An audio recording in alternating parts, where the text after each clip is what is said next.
I reunited with Don Hung and unexpectedly made contact with Screwlum. He warned us that Amphorius was actually an experimental ground for the erudition and was rapidly falling into the path of destruction. A Lord Ravager would soon complete its evolution in Amphorius. To tackle the crisis together, I stayed behind in Amphorius as an informant, while Don Hung returned to the Express as planned to seek help. On top of that, Screwlum informed us that March 7th had also been drawn into Amphorius earlier. However, the current priority was the Era Nova. I quickly arrived at the Vortex of Genesis and met with Finan. The Era Nova ritual was supposed to proceed smoothly under the guidance of Lycus, but the appearance of the Flame Reaver once again left the fate of the world hanging in the balance. We struck down the enemy's mask, only to discover that his face was identical to Finan's. When his body was pierced by the ceremonial blade, a flood of memories surged forth, revealing the truth about Finan, the Flame Reaver, and Amphorius. It turned out that all of us were trapped in the eternal recurrences created by Finan and Cyrene. And the Flame Reaver was Finan himself, who had burned out after bearing countless core flames. Their goal was simple: to oppose the Aeon and rewrite the world's doomed fate of destruction. The eternal recurrences had already played out 33,550,336 times. In this final cycle, I promised Finan to take on the title of Deliverer and save the world in his stead, while he would fulfill the wishes of the countless versions of himself. Tear the sky asunder and confront the destruction head-on. Thus, with Finan's help, time in Amphorius reset once more. But I became lost in the chaotic flow of time. At the critical moment, Mem, who had regained all her memories, sacrificed herself to send me back to the beginning of time.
Spin freely. Bust. Or maybe I'll take it all. Future could come.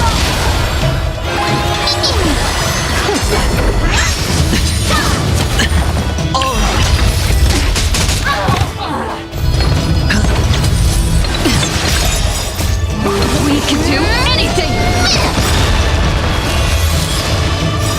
Endless riddle. Nothing but a boy. I'm still here. Tomorrow. Open sesame.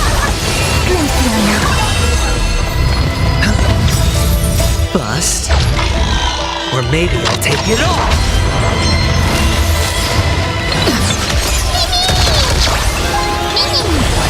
Future could come.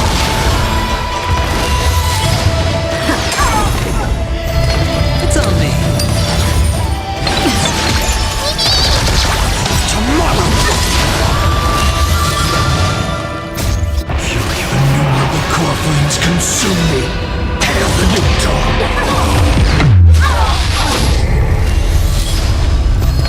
Quench the flames of blood. Is that all?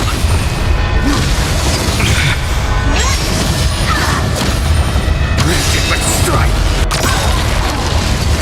Is that all?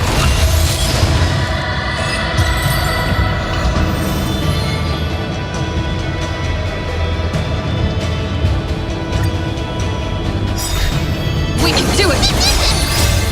We can do anything! Endless riddle. Nothing but a boy.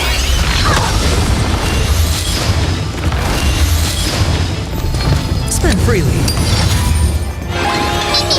Expand your thinking. Watch it grow.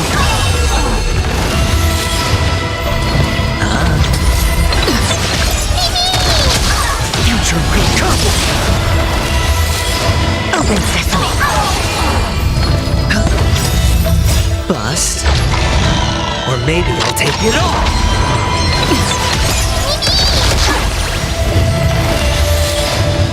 Tomorrow.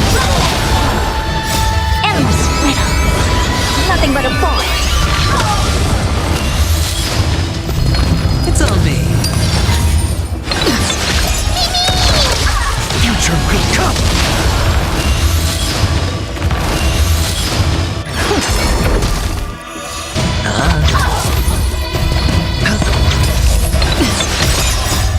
We can do anything! Expand your thinking. Glimpse me now.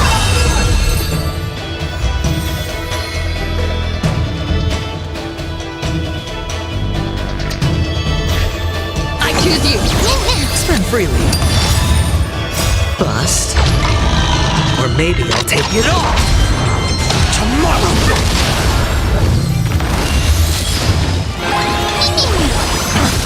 Open sesame.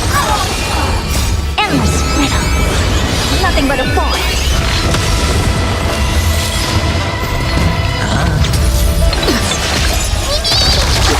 Future will come. Expand your thinking. Watch it grow.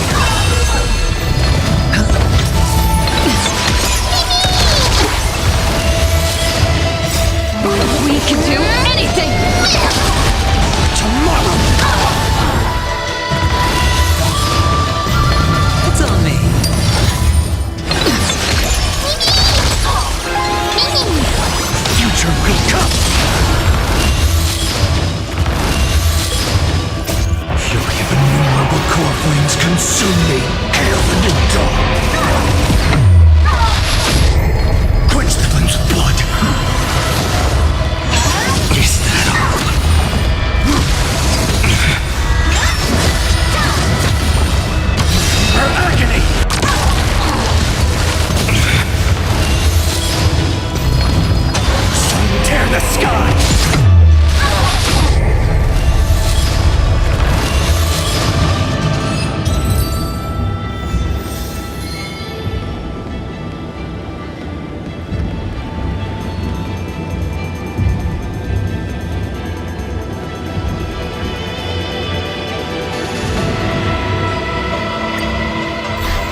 Spend freely. Tomorrow! Open sesame. Endless riddle. Nothing but a boy. Bust. Or maybe I'll take it all.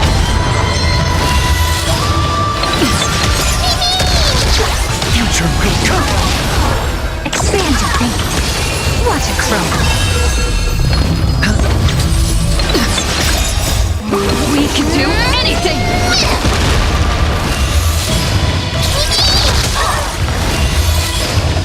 Tomorrow! It's on me.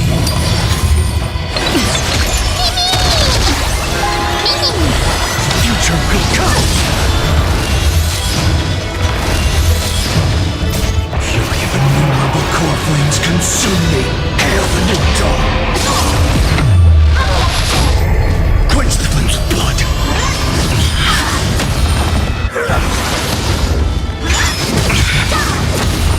Granted by strife. Quench the flames of blood.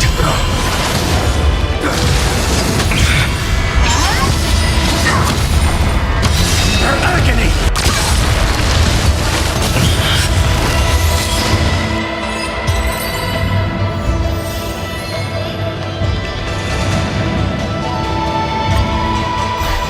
I choose you! Spend freely. Tomorrow!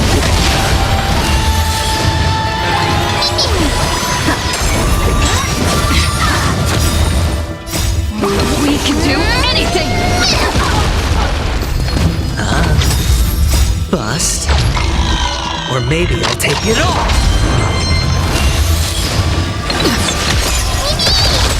Future will come. Endless riddle. Nothing but a boy.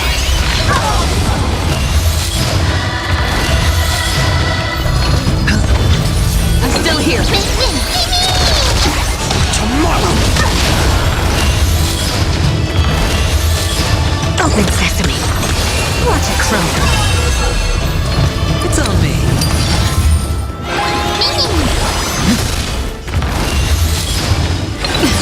Expand your thinking. We can do anything!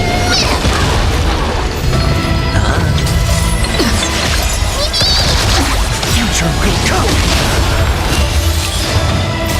Fury of innumerable core flames consume me. So tear the sky.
Who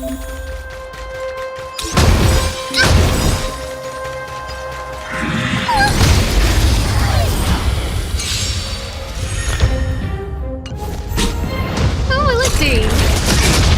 Naughty child. Out for mischief!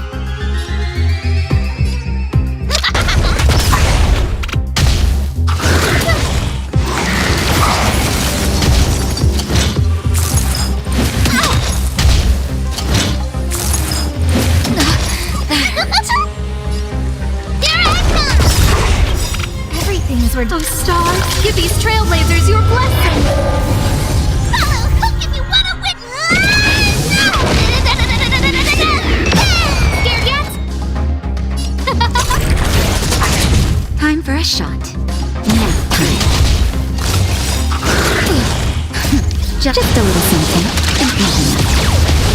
Saving me won't earn you any pay.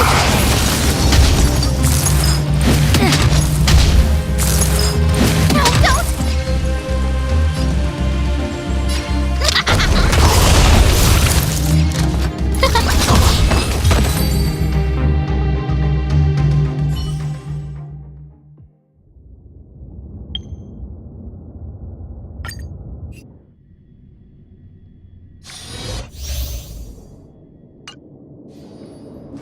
You're in the way.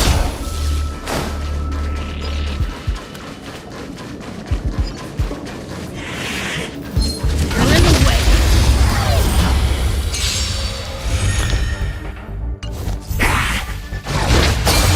Welcome, customers.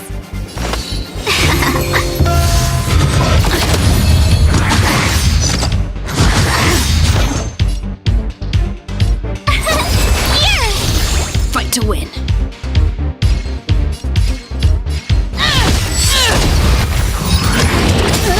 You can't run! Let's be friends.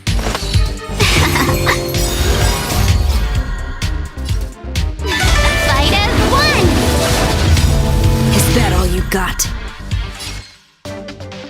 Let me bring you back tenfold! Told you I could fight. Haven't learned your lesson?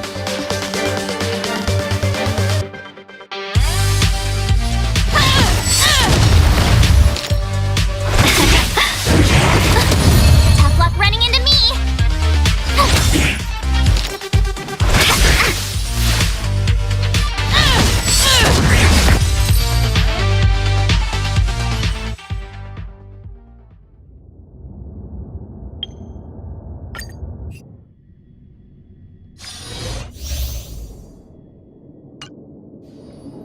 Found your weakness?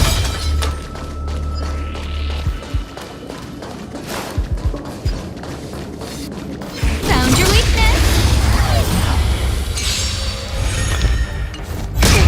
Scared yet?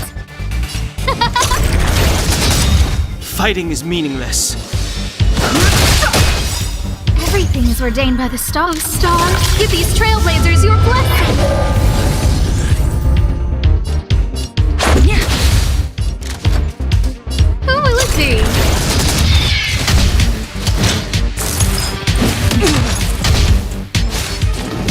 Just a scratch.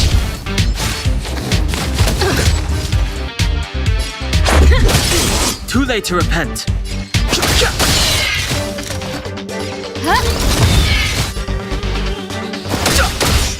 Let's make it quick.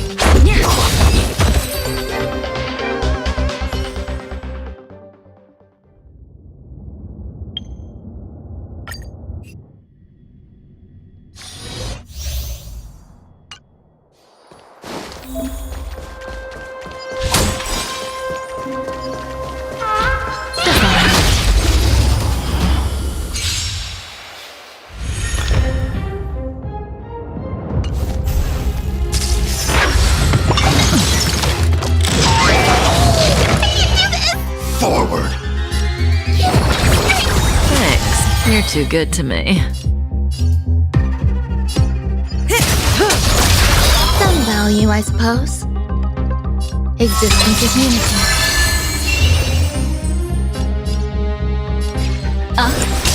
Relax.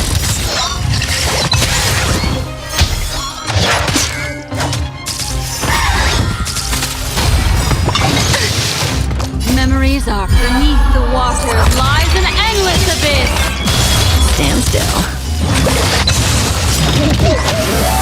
Every petal, all will be swept away by the wind.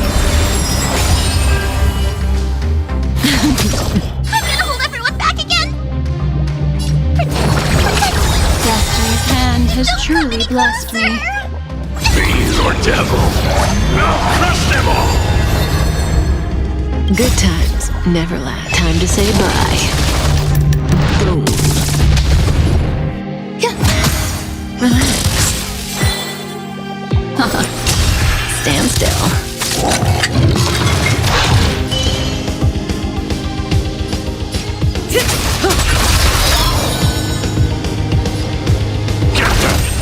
Relax.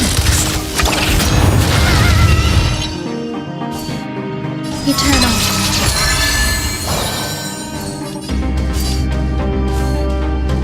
Ill fate is said.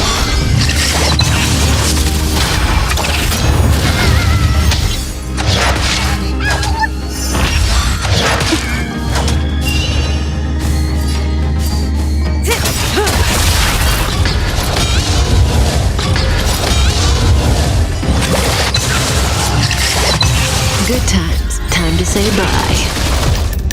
Boom. Stay put! Get that! Stand still. There's more to life. Relax.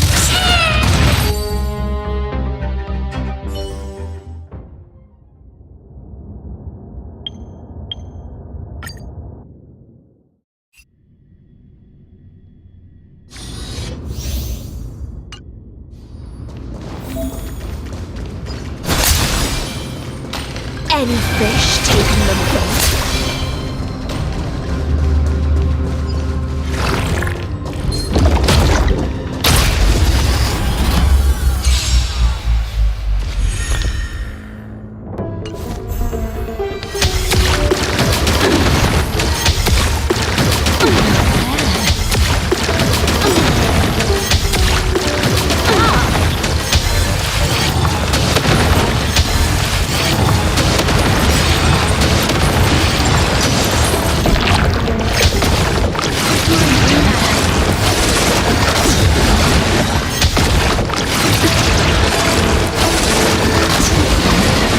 Play a tune.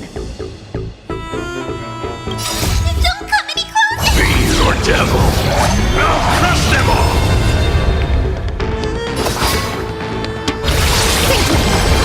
Stand still.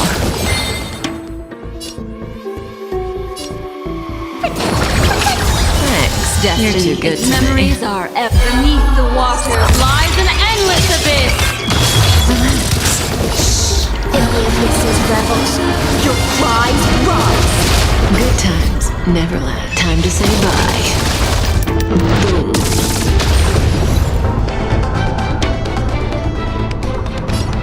Ill tidings manifest. Stand still.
I found a home to protect. I found a home to protect. I found a home to protect.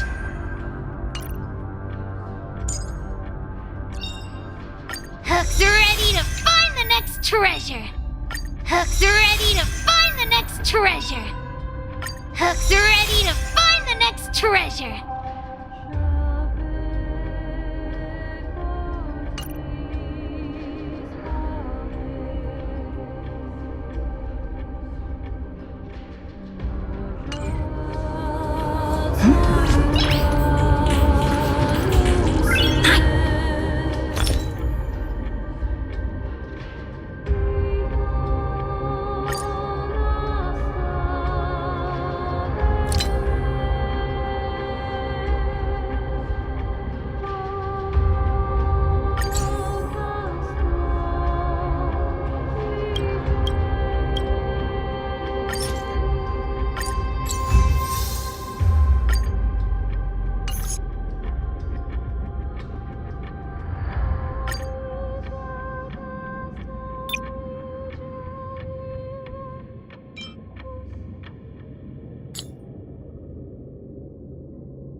It's still early. Where to now?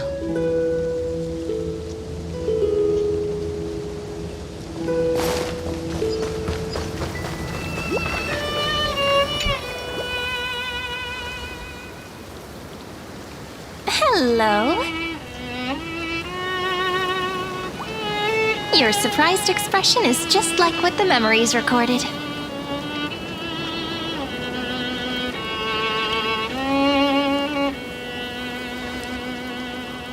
Maybe I'm both? Just kidding.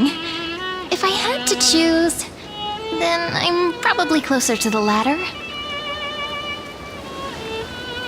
It's pretty unbelievable for me, too. It's like I had a long, long dream. Cyrene's memories and Mem's memories, they're all tangled together. But when I woke up, there were only broken fragments left. I can't remember what happened in those 30 million cycles, but I remember what you did for this world. Like, didn't you wish for me to turn into a pretty girl back at the Grove?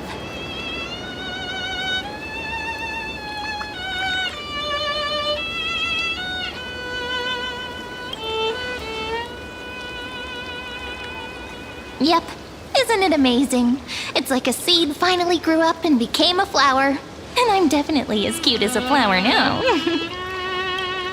There's so much I want to say, but unfortunately, this isn't the time to reminisce. With the memories of the previous flame chase still intact, we've returned to this place at the beginning of time, so we can carry out our promise to Finan.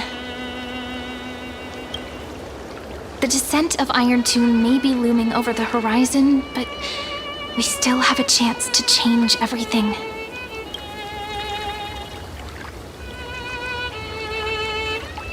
Ide Silicii is so quiet. In Cyrene's memories, she always sits alone by the lake, gently swaying on the swing, like she's waiting for someone.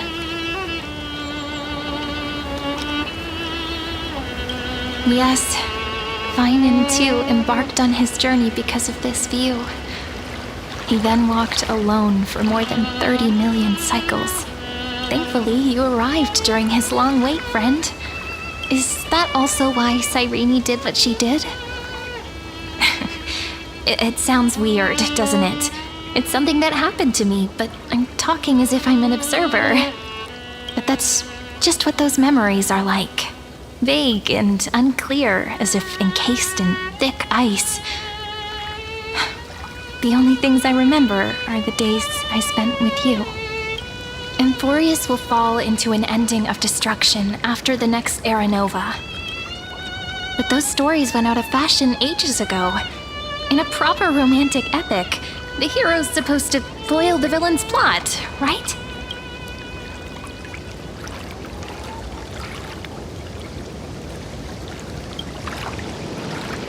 That's right. Lygus is the mastermind behind it, the one who's trying to control everything. How unforgivable. But I still feel a bit anxious. Lygus chose to walk into the spotlight and reveal everything, which means he still thinks the current situation is under his control. Maybe he still has an ace up his sleeve. Think about it. Even the name Lycurgus is a fake one. We have no idea who or what he really is. Which means it's probably time to borrow that treasure you're carrying, friend.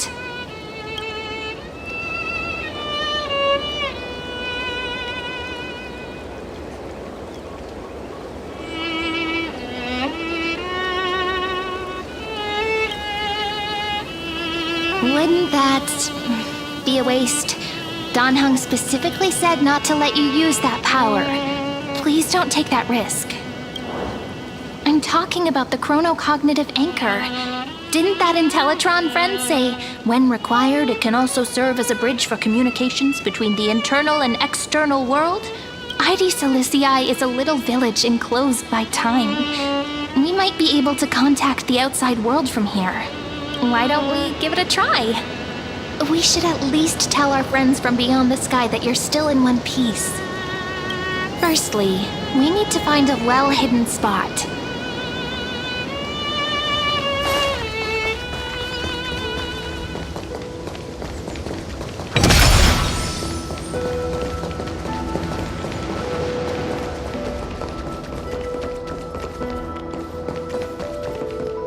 It's super quiet here.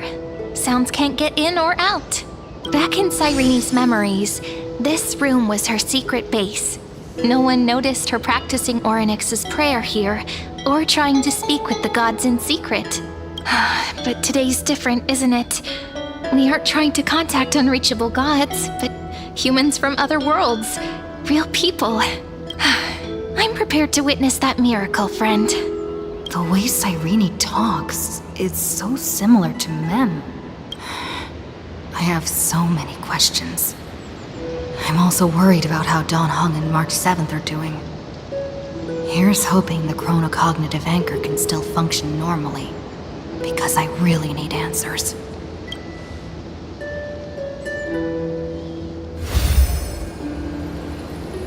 Signal strength, 14.8%. Dialogue window, 16 minutes 22 seconds. Prerequisite, no external interferences. We are very glad to learn that you're safe.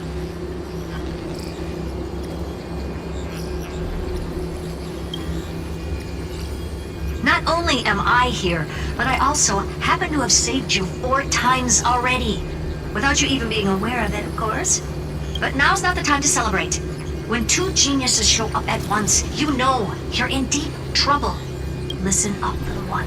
The Destruction's eyes are gazing upon this place.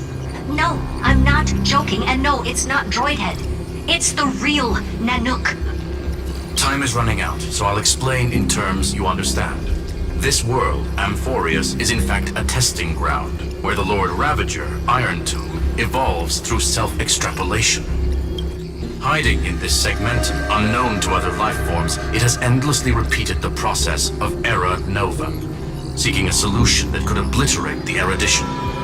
For some reason, the experiment entered a prolonged state of stagnation. However, it has now restarted.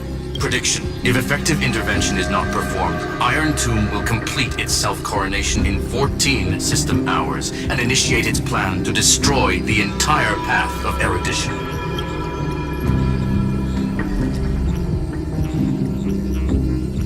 The possibilities are endless.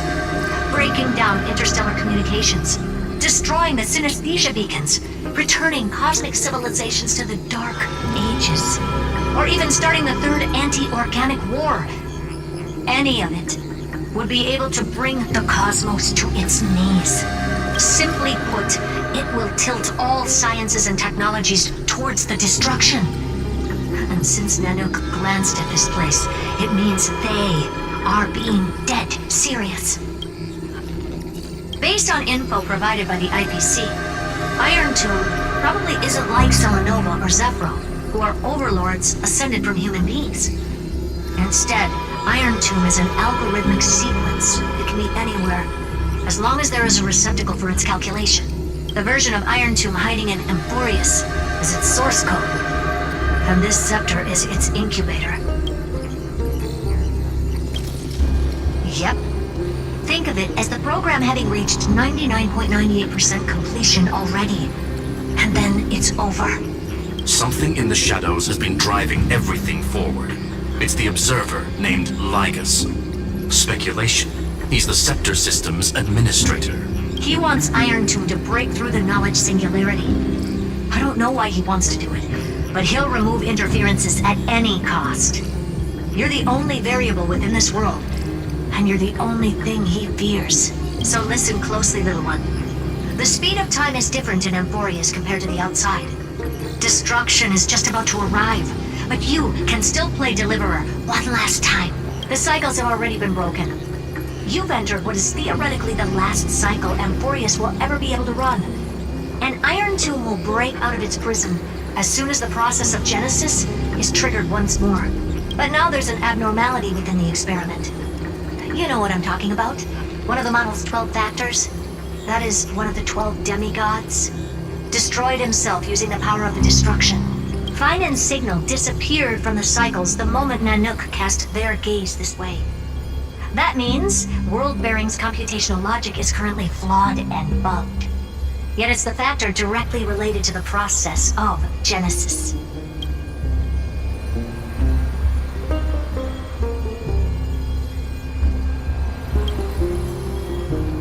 That old Intellitron will definitely do all he can to debug this error. So you have to take this chance to claim Kephal's core flame. Don't let him have his way. The key to suppressing Iron Tomb lies in whether he can rewrite the purpose of Aranova. There's one more preparation we must make. Lycus's behavior has been quite abnormal. He's never interfered in the actions of Titans or the demigods throughout the whole experiment. Deduction. The Scepter has an extremely strict autonomous protocol restricting even its administrator. In Amphorius, this ultimate protocol goes by another name, the Law Titan, Talanton. Law. They are the rules that restrain all things in Amphorius, and it was the core flame returned at the very beginning of the last flame chase journey. Why do you have another little pink one next to you? Huh? Her path chart is... Is there something wrong with me? Never mind. Let's get back to the topic at hand. Light calendar 3960. Month of balance. We'll be locking onto this time period to find Law. You can either meet the Titan, convince the demigod, or take the core flame by force. It doesn't matter what you do, so long as you bend it to your favor. We still haven't figured out how you and Don Hung got inside this world, so influencing protocol is currently our best way to stop Lycus, or to call for more reinforcements into this fight. Once you've got Law in your hands, we'll discuss our next steps. Make sure the core flame doesn't fall into enemy hands. Herta, the firewall's interference is getting closer. Time is running out. Please ask any questions you still have as soon as possible.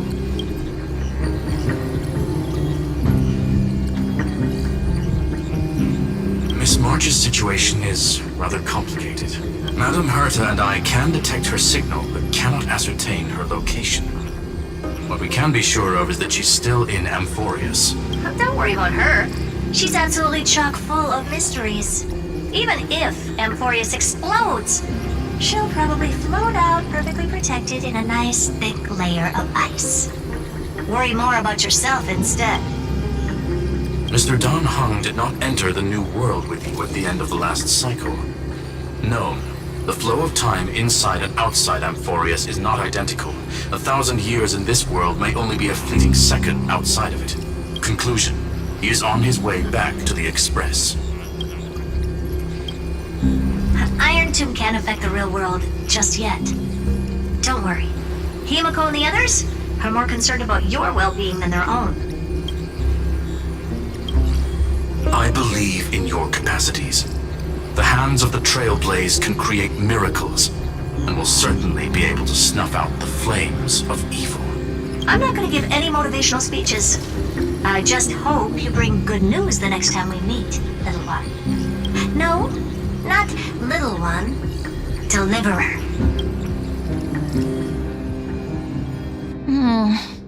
Those two geniuses certainly have memorable personalities.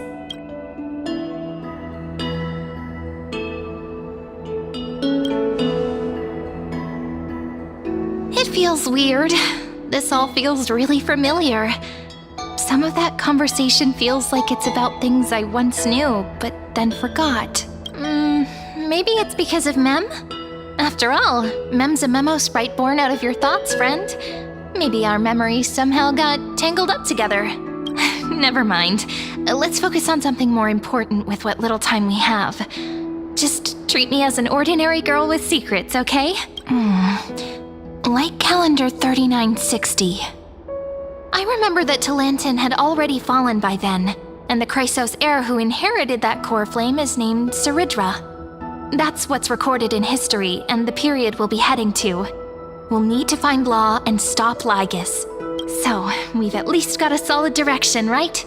Can you give me a little bit of time before we go? I want to pack some stuff. There's so much more I need to take care of in this form, and I'm still getting used to it.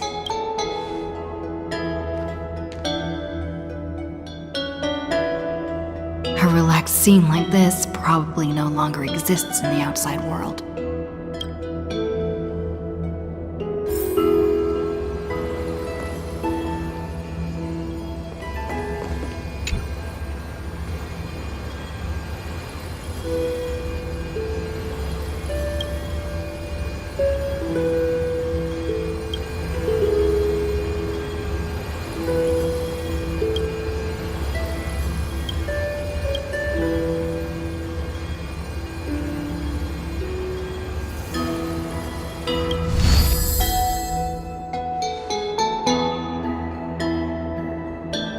Should I head to the attic to wait for Cyrene?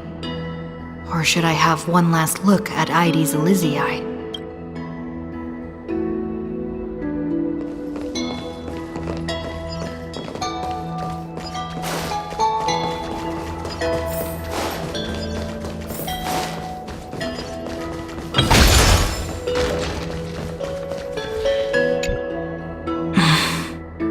This village is where Finan's life started. After his burden is now in my hands. He said I will take over the responsibilities of world-bearing. But what does that mean? Becoming the new cap.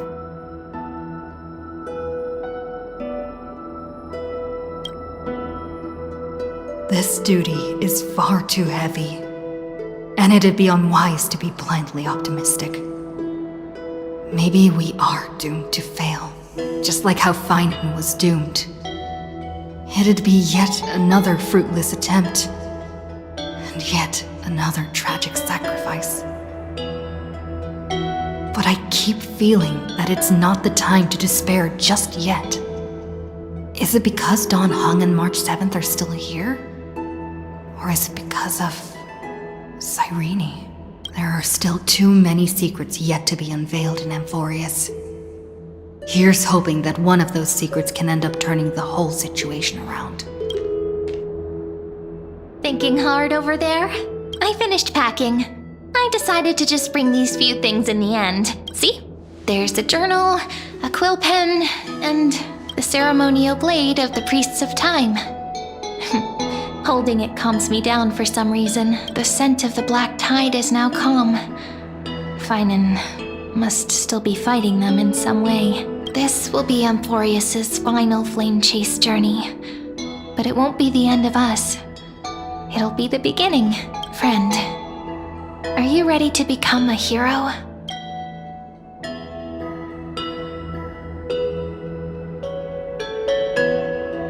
Are you worried that the burden is too heavy for you? Don't worry. Maybe the answer isn't as complicated as you think. You've seen how every person regarded as a hero in Amphorius was nothing more than a flawed human. They were just at the right place at the right time when the world needed a hero. But those aren't coincidences. Just like how your arrival kickstarted Amphorius' fate once more after a stagnation of more than 30 million cycles. It's the inevitability of being a trailblazer. A person's personality is their destiny. Your own hero's journey already started the moment you decided to board that express. Just treat me like any other friend you have. We share a common goal and common enemies, and we may also share a common future. A future that has never emerged in any other cycles before. I believe in you, friend. If you still can't get used to it, just call me Mem like you did before. Just kidding. That promise might be far too heavy, but I believe in you, friend. The Trailblaze's duty has always been a heavy one. In other words, since you've already saved so many worlds, friend, you should be used to being called a hero by now. Maybe you can tell me those stories as we travel. That way they can become our shared memories too. Let's trailblaze onward like before and create a future that's worth being remembered.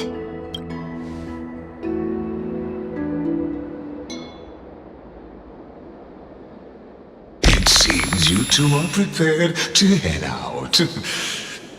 Then you shall indeed treasure the view before you. You do not have much time left to enjoy such solitary delights.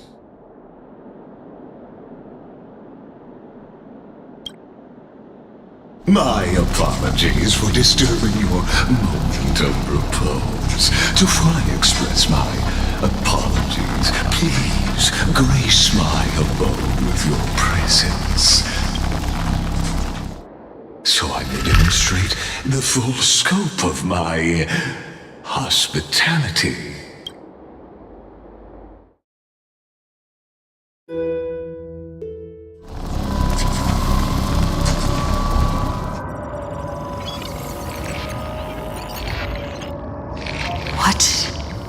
is this place?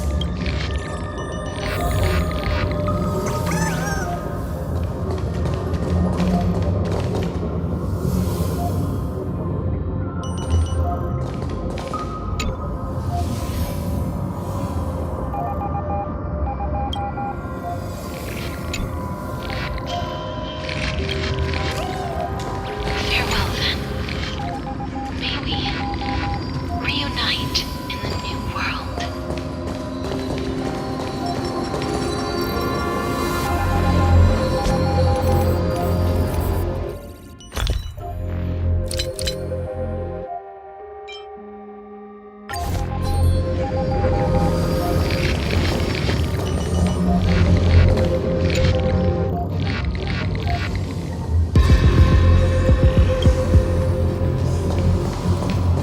All shall bid farewell to one.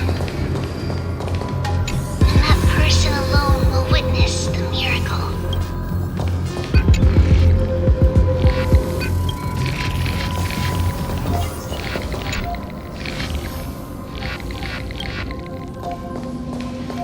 The light of the Dawn device never fades. Kepali's protection has no end.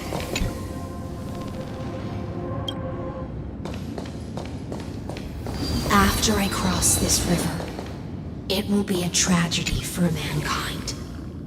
But if I do not cross, then it will be the end of me.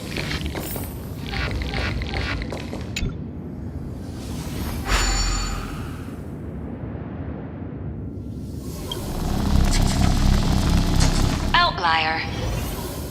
Executing command. Record.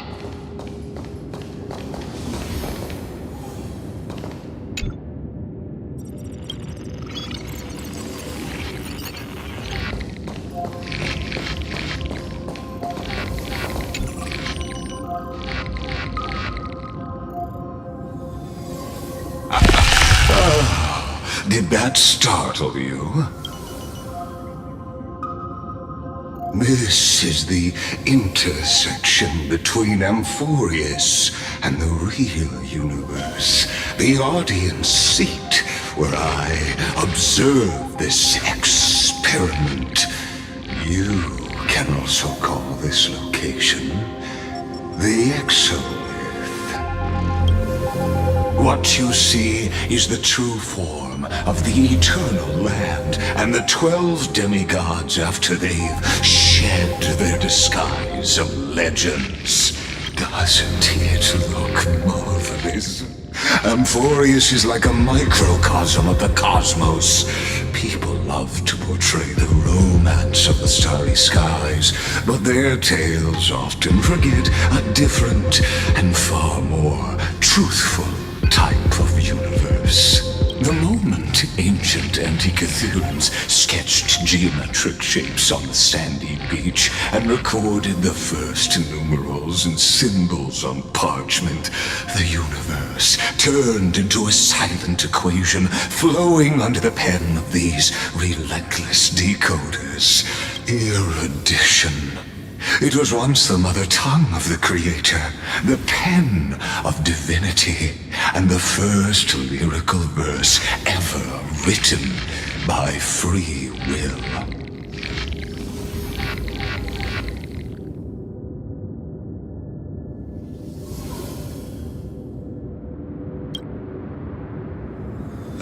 I simply wish for you to understand that I have no intention of being your enemy. I have devoted myself over the long years to nurturing the Scepter's extrapolations, hoping that the Prima Mobile would bud from within it. And now, my goal is almost complete. Nikos 496 had exceeded the intelligence singularity through his rage, and though he still retains his obsessive defiance and managed to suppress the black tide of this cycle, it's a matter of time before his will crumbles to dust. Iron Tomb will be completed, that will not be affected by my plans, your resistance, or the schemes of the two geniuses. It is an irrefutable fact, just like the instance in Noose's calculations. In other words, as long as you are willing to stop interfering and let the final Aeronova carry out its natural course, I'll guarantee the safety of all Nameless and ensure you return unscathed.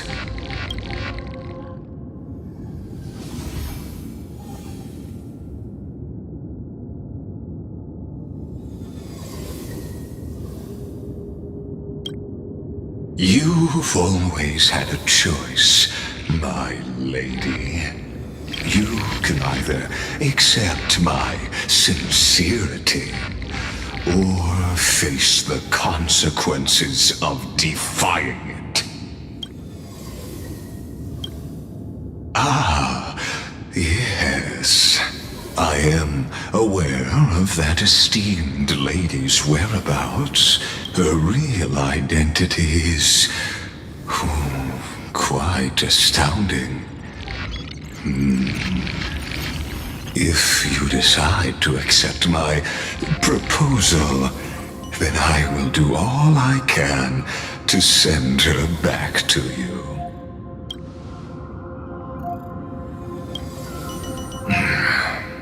They've always been the product of the experiment, so naturally, they will perish when the experiment ends. That outcome was predetermined long ago, so I will not embellish such a regrettable conclusion.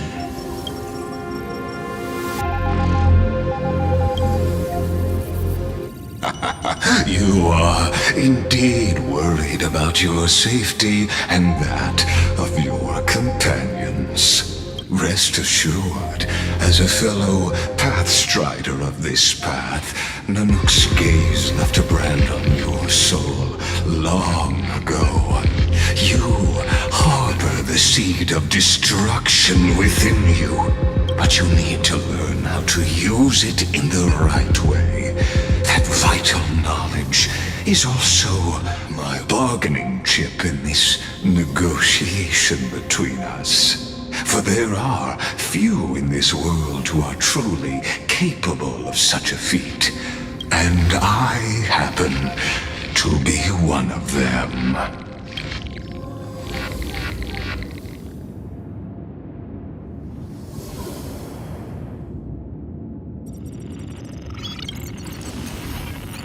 This matter is of grave importance, so please do not make your decision lightly.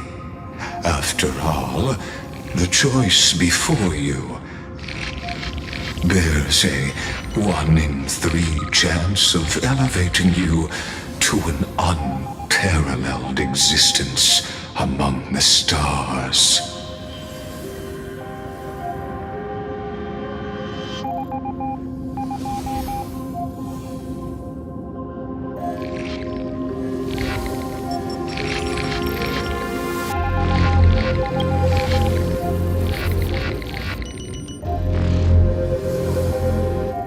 I now see the full scope of the determination in your words. You may now continue your travels.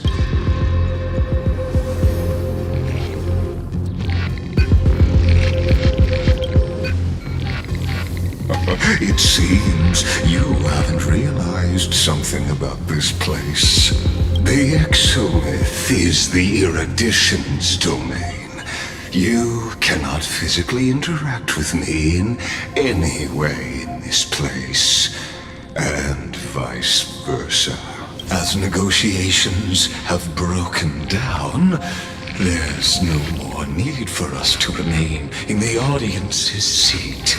Let's return to the theater called Amphorius, where you will meet me once again.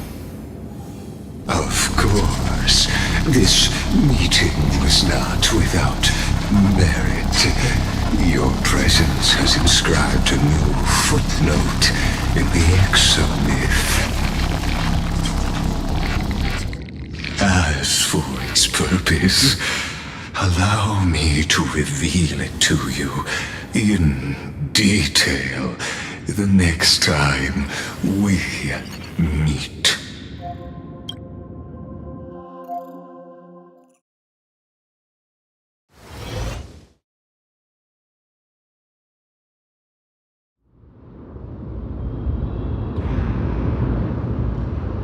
"100 years ago, the flames of war consumed Akama. The Outland forces broke through the dawn. Golden blood flowed with greed, and enemies descended with Kefali's eternal slumber, painting the holy city's walls in scarlet. Its generals had vanished, and the elders prostrated on the ground. The throne of worlds kept silent to the pleas of the people. Until the heaven and earth cracked open.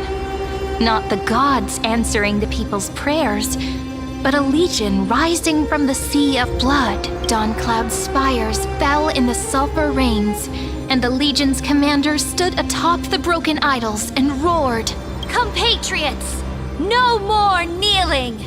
Not to brutal tyrants, and not to dying gods! Those rebels have twisted the prophecy and ignited the flames of war in order to stoke fear in your hearts! A Chrysos heir she stood, divine blood soaked into the earth, quelling the flames beneath her feet. Their golden blood wrote of a tragic... Her crown burned bright. My blood drive the enemy from... The first to dance was a maiden following closely behind, weaving through the carnage like a fish in the sea. The people, full of wrath, surged onward to Marmoreal Palace, to Dawncloud's heights. We are the rising tide!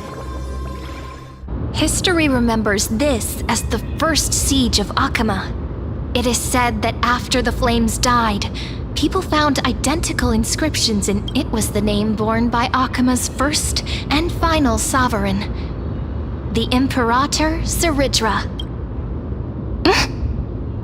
Friend, are you listening? Friend? Honestly, you were the one who insisted on reviewing history, yet here you are, dozing off? Wake up! Otherwise, I'll have to... Awake at last? I guess I won't have to use my wake-up magic on you then.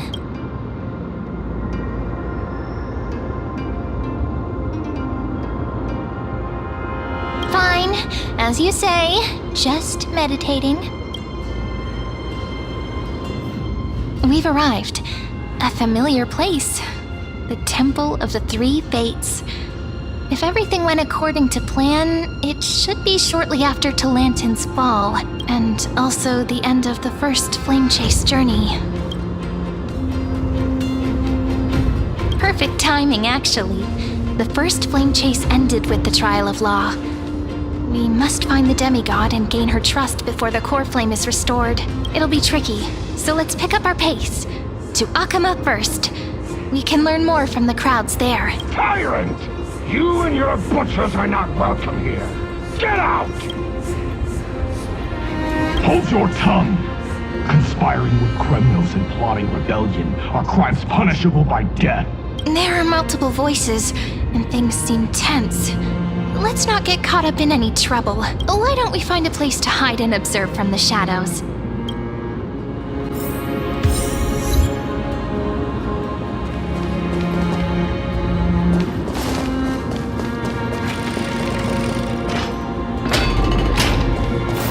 At least Kremnoans keep their faith.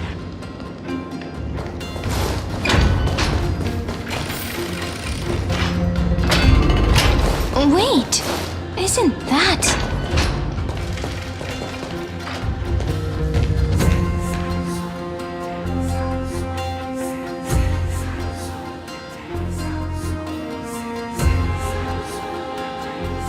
Golden-blooded defilers! Perverting the prophecy and trying to slay gods!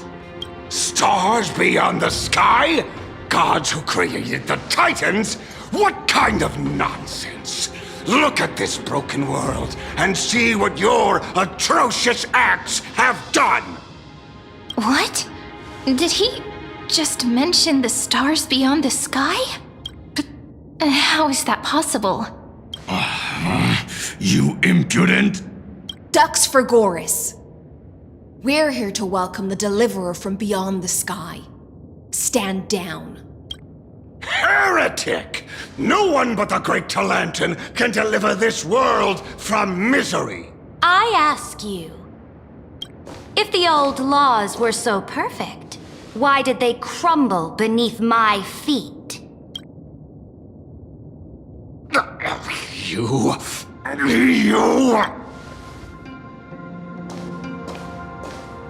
Talantin is long gone. Now I am the law. Challenge me, or submit to my judgment.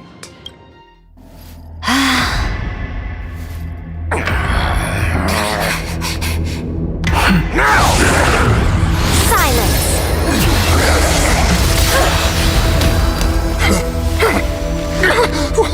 What gives you the right to judge a priest of law? That's because I came, I saw, I conquered.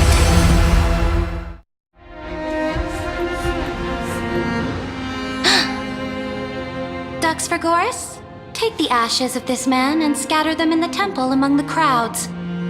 Tell them that the High Priest attempted to take away the rights granted to the people by the Imperator. Thus, he met his fate. Yes, Imperator. Now, these two accidental guests. Dux Gladiorum, if you please. As you command.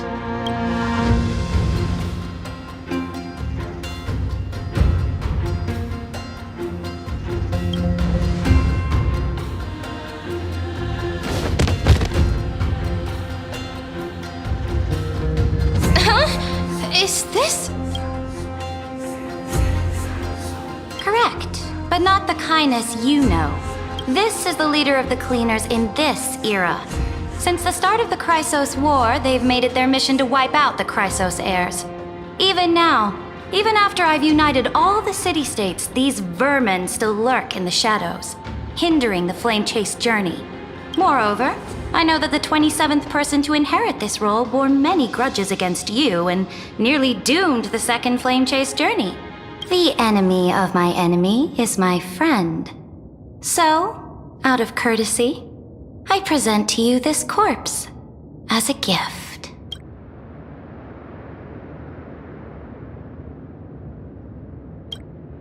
Careful. Let's wait and see what happens. She's probably trying to scare us. For the sake of order, I am known by many titles. Flamebearer who ends wars, Tyrant of Dawncloud, Empress of the Holy City, and Imperator of the Flame Chase.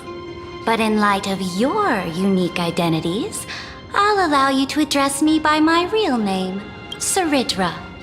On behalf of my people and this land, greetings, Deliverer. If I may, how do you know her identity? As the little hostage prophesied, the Deliverer shall come from the future beyond the sky. Gray hair, golden eyes, skilled in wielding a mace. They would arrive in Yanisopolis on this day. There's no mistake.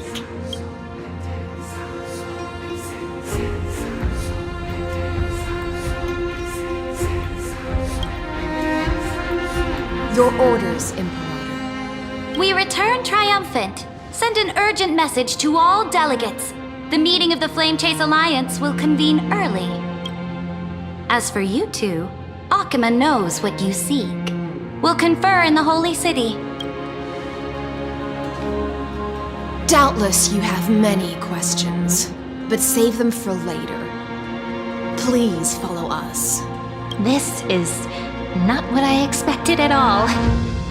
The demigod we needed to find was just waiting for us, and she knows of things beyond the sky, even eons. How could this be so different from the previous 30 million Amphorius cycles? Who altered history?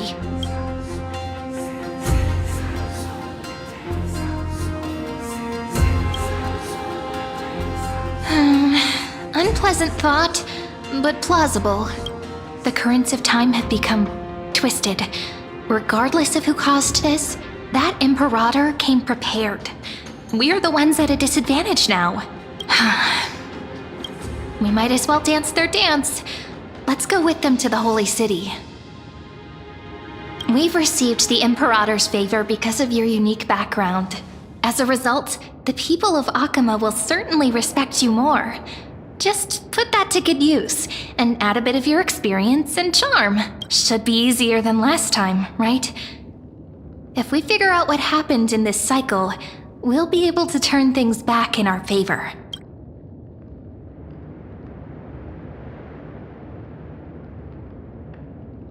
Exactly. Treeby, Aglaya, maybe even little Cypher. Calm and confident. That's the you I'm familiar with.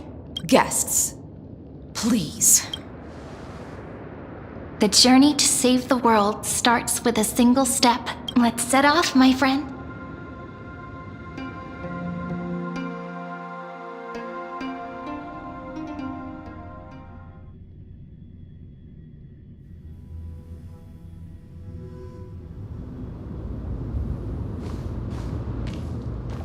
Hail to the Imperator! Hail to the Golden Heroes! Hail to the Deliverer! Told you, you're the headline act. All this spectacle is for you. Guards, your service to the Holy City is appreciated. How have things been? Castrum Krenos once again struck the border. Dux Brumalis led her troops to repel the enemy. The agitators against the Flame Chase are still active in the city. They smashed the shops around Memorial Market. But the garrison already arrested the culprits, and now they await interrogation. They are merely a disorderly mob and do not warrant any attention. Even though Terravox personally mended the fractured earth, it still didn't silence these fools. Guests from beyond the sky, worry not about these trivial matters. Dux Gladiorum will take you somewhere to settle down for now. Please allow me to introduce myself. My name is Hycelans, and I am the Dux Gladiorum who swears fealty to the Imperator, as well as the Knights Commander of the Achaemen Alliance. Later on, the Imperator will invite you to attend the meeting of delegates to discuss the Flame Chase journey. Your arrival has convinced us that the future promised by the prophecy is certain. Under the Imperator's command, Amphorius shall break its chains and reach the world beyond the sky. With all due respect, what exactly do you know about us and what's beyond the sky? As a humble subject, I cannot freely express my own views to you. Please forgive me.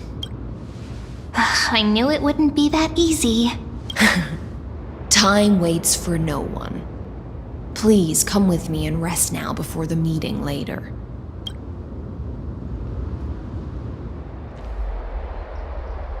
Akama, under the Imperator's rule, is no longer in the shadow of war. Indeed, Dawncloud stands as the hero's residence. The Imperator put much thought into its design, in order for it to serve as a sanctuary from the burdens of battle. Please experience its marvels firsthand, heroes. When the Imperator arrives, I shall come to summon you.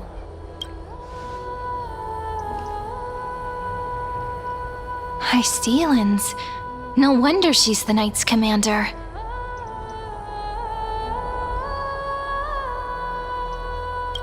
All right, we finally have some freedom to ourselves.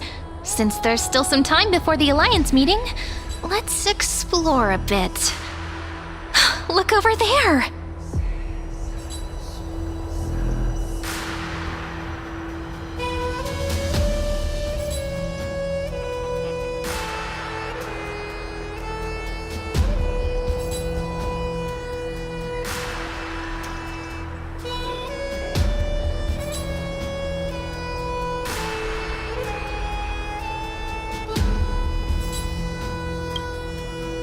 parts of heroes stay the same in every cycle, never changing.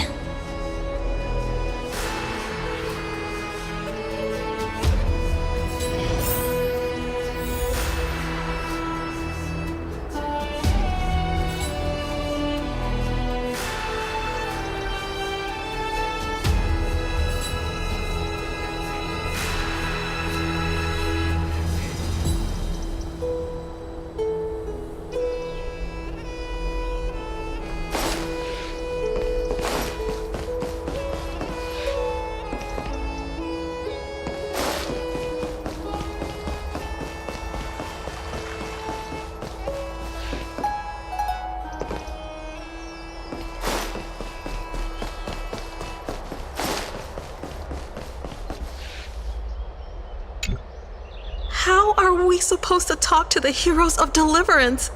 What if they're really intimidating? Virginia, don't be so nervous. Once they hear your poetry...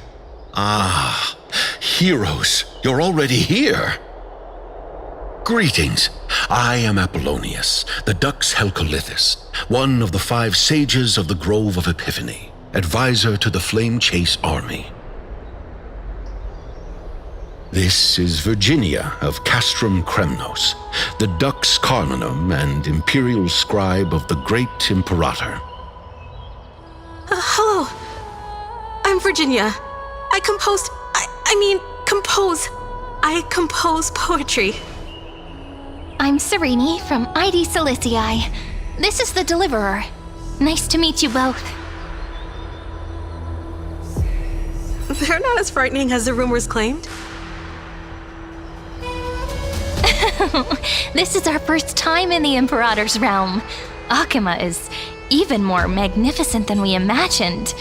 If you all weren't here to look after us, we'd be completely lost and confused. The Akima you imagined is long gone. Under the Imperator, this city has been reborn as the capital of the world. Bask in her free-spirited winds. For anyone who fulfills their duties to the Imperator, these winds shall forever remain at their service. But what if... Those who are loyal do not need to consider the consequences of betrayal. But if you're curious, why not head to the lake and take a look? Those elders who lie at the bottom of the lake are the best example of what happens when you disobey the Imperator. The elders of this cycle were all... Looks like that priest who was sentenced to death wasn't an isolated case.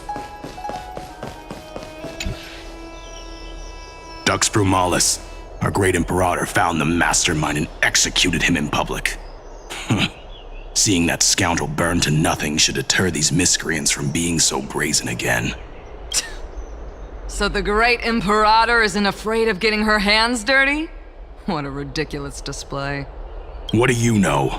No matter what sins the people commit, they are still the Imperator's people, and it's only right that they be judged by the Imperator's own hand. Our distinguished trespassing guests.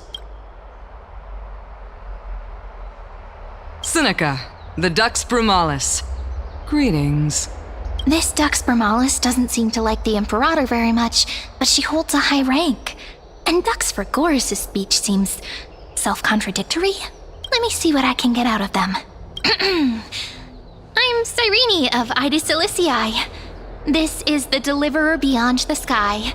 We're new here and wanted to ask you, does this city host any other visitors from beyond the sky? We're looking for our dear companions. Drop the charade. But yes, there is someone in this city who is all too familiar with the world beyond the sky. Silence! The Imperator ordered us to keep that lord's whereabouts a secret. Enough, you pathetic lapdog. Do you need to beg for permission from that cursed Imperator even just to bark? You... Someone who is all too familiar with the world beyond the sky, and it looks like things are getting heated. Let's get out of here.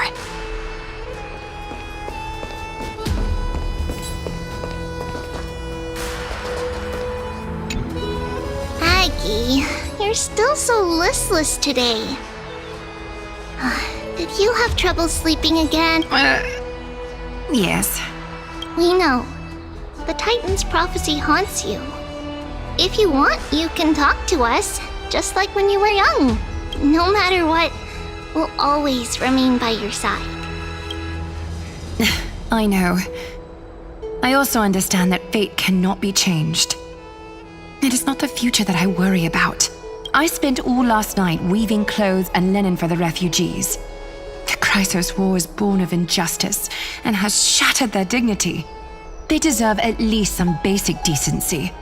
If Amphorius one day abandons this, then all of us, commoners, Chrysos heirs, Titans, become no better than beasts. Oh, we have guests. Welcome. I am Aglaya, the Gold Weaver.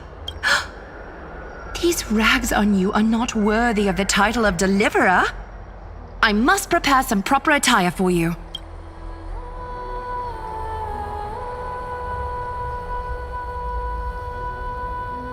What is the matter? Your gaze seems somewhat unsure. Does your Aglaya differ so much from me? Greetings, Deliverer from beyond the sky. We are Trebi of Yanisopolis. It's very nice to meet you. Although, introductions are probably unnecessary. We know you've witnessed the future of the Flame Chase journey even more clearly than we have. Witnessed the future of the Flame Chase journey? The prophecy also told you about that? Indeed. Orynyx reshaped Amphorius through the prophecy. Although, regarding the Deliverer, there were not many details beyond your appearance and the time of your arrival. So, please, don't worry. Feel free to relax and relax some more. It was Orynyx who told mankind that the Deliverer from beyond the sky would descend upon Amphorius. More crucially, they revealed a future entirely different from the Aranova. Though we still must challenge the gods. In the Time Titan's prophecy, this path leads not to a new world, but to the true starry skies.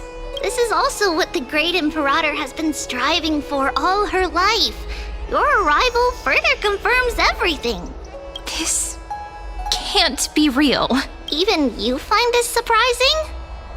Fate really is unpredictable. Perhaps the upcoming meeting will hold even more surprises.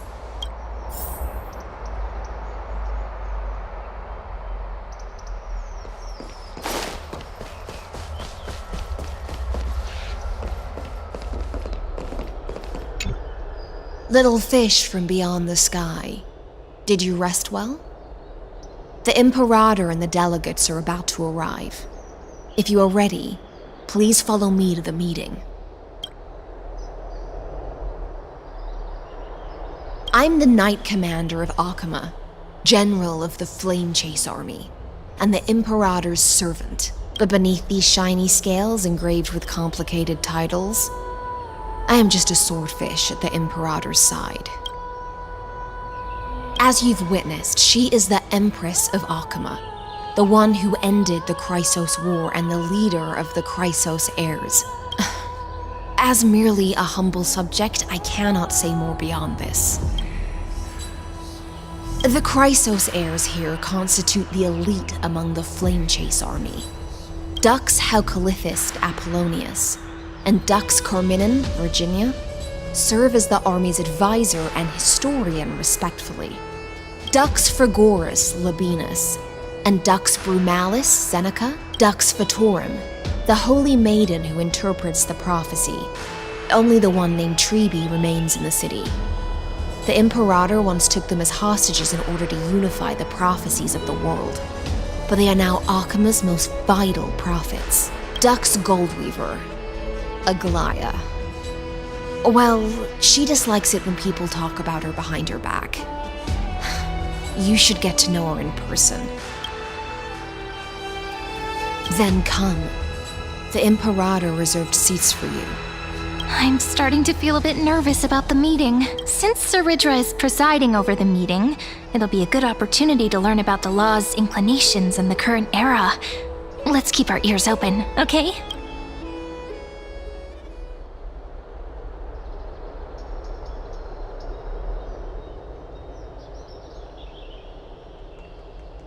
Good sir from Paphos, what do you think the Imperator is planning calling this meeting so early? My homeland can't endure anymore. Who knows? First, she wants to hunt Titans. Now she says there are even greater calamities. Her madness is the greatest. Exactly. Chrysos heirs, deliverers. What about us ordinary folk? How much are we worth in her eyes? Things feel pretty tense here. The history books said that the Imperator aimed 3 cannons at Dawncloud to make all the delegates obey her. Will history repeat itself in this? Yes. Similar acts have occurred, and not just once. However, whether history will repeat itself, you'll soon see. Those are the 2 spots reserved for you. Please take your seats.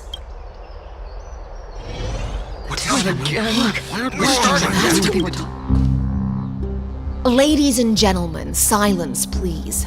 The Imperator has arrived before her faithful council, and the Alliance meeting is about to begin.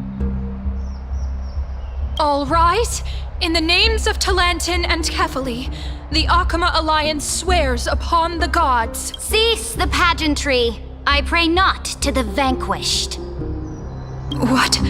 Kefali, of course, needs no further explanation. As for the law, at the entry hour 2 days past, a scout should have brought news of the conquest to all of you. Unfortunately, guards found his corpse among the rocks not far from the city. Moreover, the poor soul was buried with a Paphos curved blade. It pains me to imagine what agonies this loyal warrior endured before his death. Delegate from Paphos, do you have any insights? I know nothing of this. The evidence is irrefutable, so there is no need to waste your breath. However, let us set this trial aside for the time being. Witness, even within the most sacred and dignified council, there were those among us who wished to draw their blades, brazenly challenging the Alliance, seeking to shatter our hard-earned peace and unity. Fortunately, I uncovered this plot. Now, to protect this beautiful city and her people, the Imperator's legions are ready. They will escort each of you to the Temple of the 3 Fates, where you will receive the highest level of protection the Alliance can offer. Then, the Legion's warriors will join me in embarking on the campaign against Fagusa. This is clearly a trap! Imperator, did you summon us here just to trample on the dignity of your allies? Enough!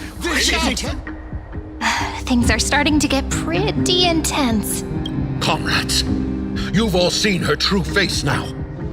According to the ancient laws of Akama, only with the consent of 2/3 of the elders can the legions carry out the commander's orders.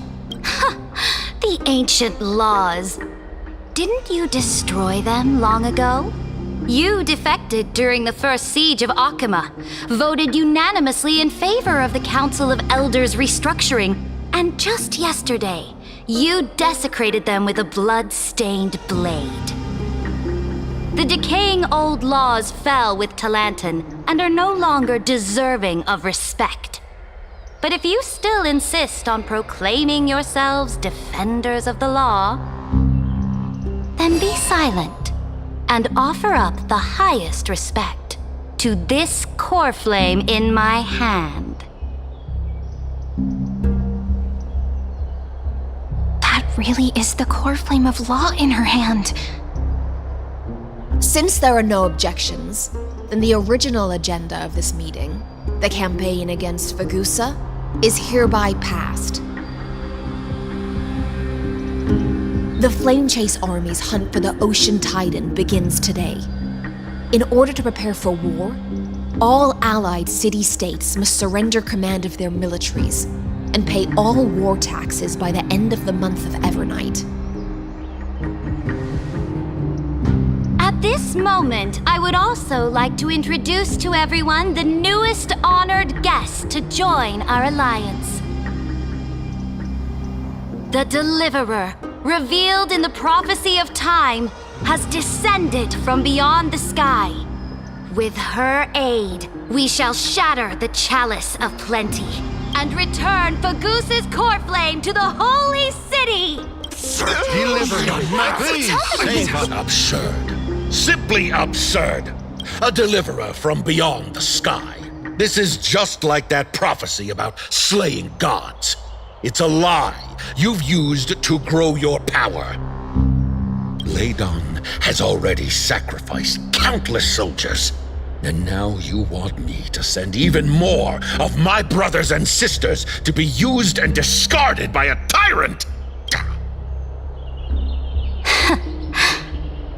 Are there any other objections? Then I bid you all farewell. Meeting adjourned. Deliverer, please wait. I still have important matters to discuss with the two of you.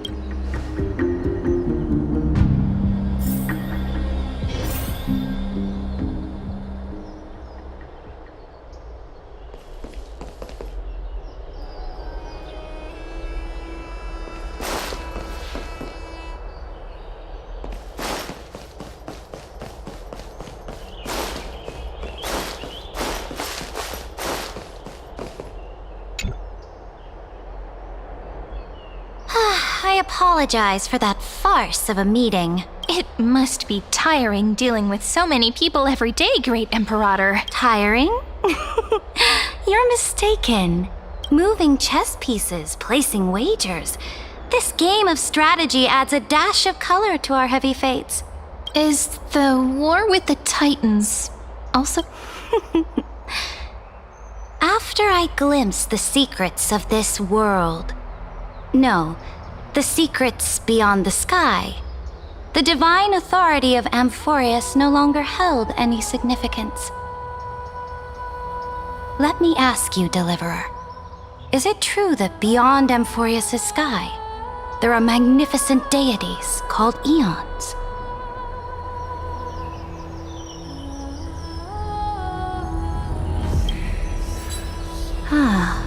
So they do indeed exist. Then, please tell me more. How will you use this great power to guide the people? In the future you envision, where will our flame chase journey lead?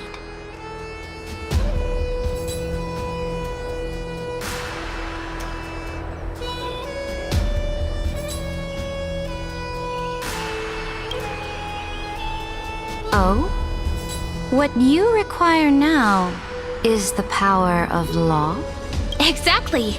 Just as the prophecy foretold, she is your deliverer from beyond the sky, and she also has reliable allies.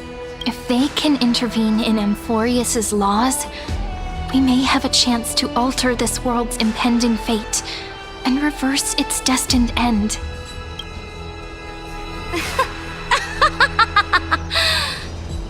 Very good, Deliverer. You have courage. To say such presumptuous things, even knowing that the inheritor of the law stands before you. You mean... In the past, anyone who dared to covet the Imperator's divine authority would have met a gruesome end. But now we can see beyond this dying world. Our journey should no longer be confined below this stubborn sky. Alas, that fickle ocean titan has obstructed the spirit water leading to the vortex of Genesis, hindering my ascension. If the core flame of law cannot be returned, your path to deliverance will never be realized. Now that things have come to this, we must resume our once stagnant journey and force the waves that block our way to recede. So, you agreed to cooperate with us? Cooperate? Forgive me, but I never cooperate with anyone, though I will permit you to join me as subjects. And together, we will forge the most perfect law. This is The Flame Chase Medallion, a symbol of the Flame Chase Army. Every noble in Akuma carries one. This medallion represents the will of the Imperator herself, and you may act freely within the city with it. Before we embark on the crusade against the Ocean Titan, you should rest in Akuma for a time.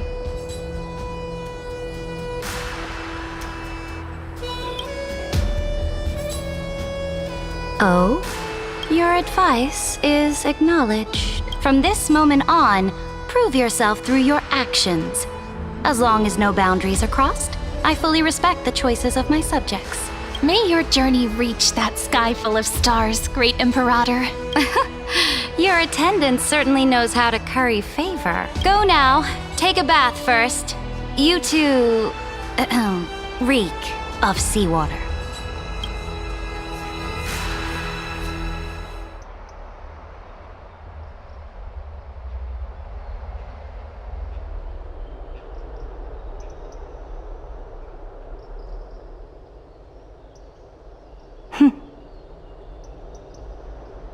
Come forth, Theoros. Yes. Great Imperator. Now, perhaps you're willing to hear my counsel.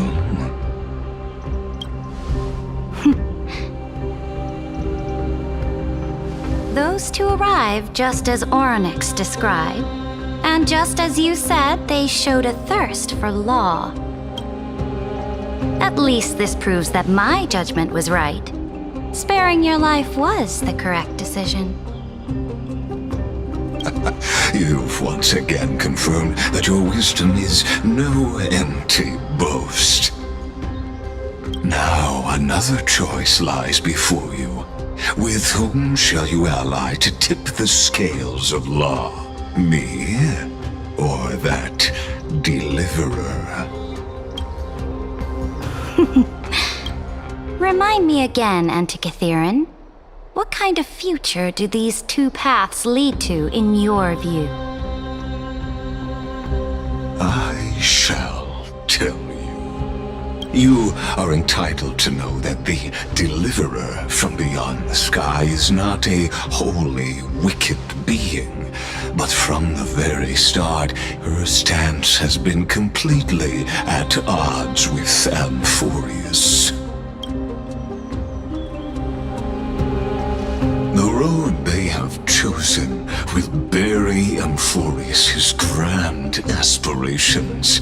This world, which follows the path of destruction, will inevitably stray far from the glory it was meant to enjoy.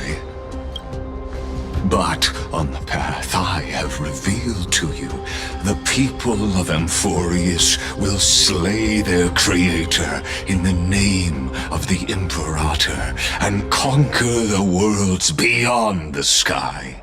You will command the mighty beast known as Iron Tomb, bringing waves of war and conquest to the universe. Beings across the cosmos will bow before you, offering their allegiance.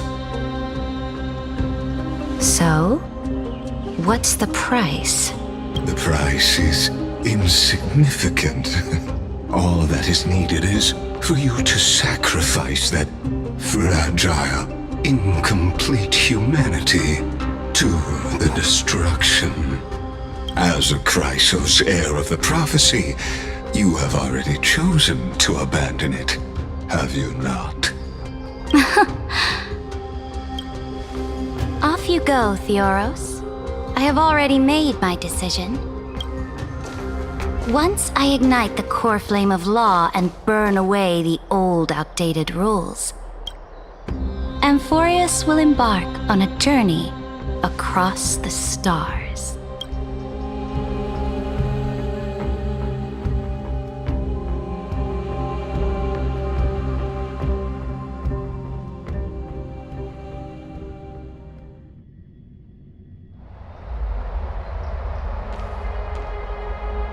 The Imperator is quite forceful. She didn't give us any chance to ask questions. And she's clearly hiding something. What do you think?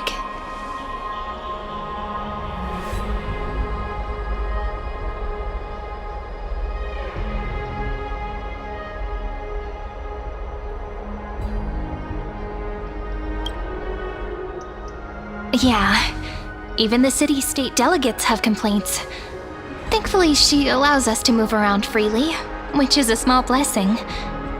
Still, the atmosphere in Akama, it's so unfamiliar. And it's not just the Flame Chase Alliance talking about the world beyond the sky, but the whole city. We should also discuss our findings with our friends from beyond the sky. Then we should go enjoy the renowned bathing culture of the holy city and relax. It's the thing I've been looking forward to most on this journey.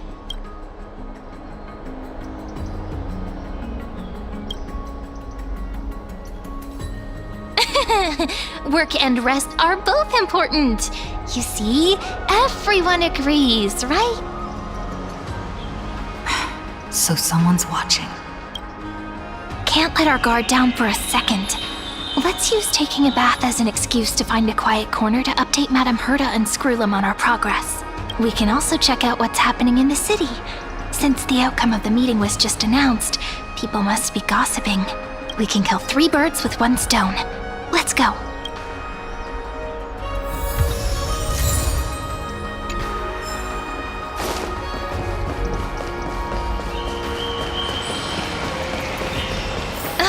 So many people!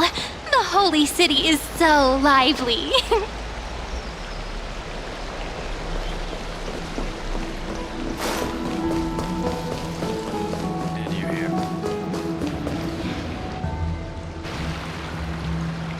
Did you hear?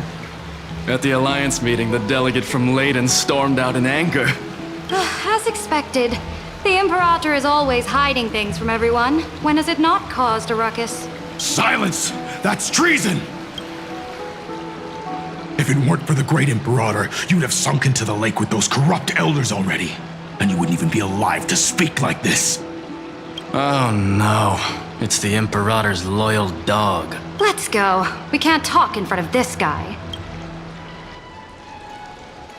Ugh, how disappointing. Oh, honored guests, we meet again. Looks like I'm not the only one who came to the baths to unwind after the meeting. For the upcoming campaign, please make sure to rest well. I am Dux Fregoris, a trusted officer of the great Imperator, willing to fight alongside the Deliverer in the coming battles. Ugh. Another war? Ever since the Imperator took control of Akama, we haven't had a day of peace.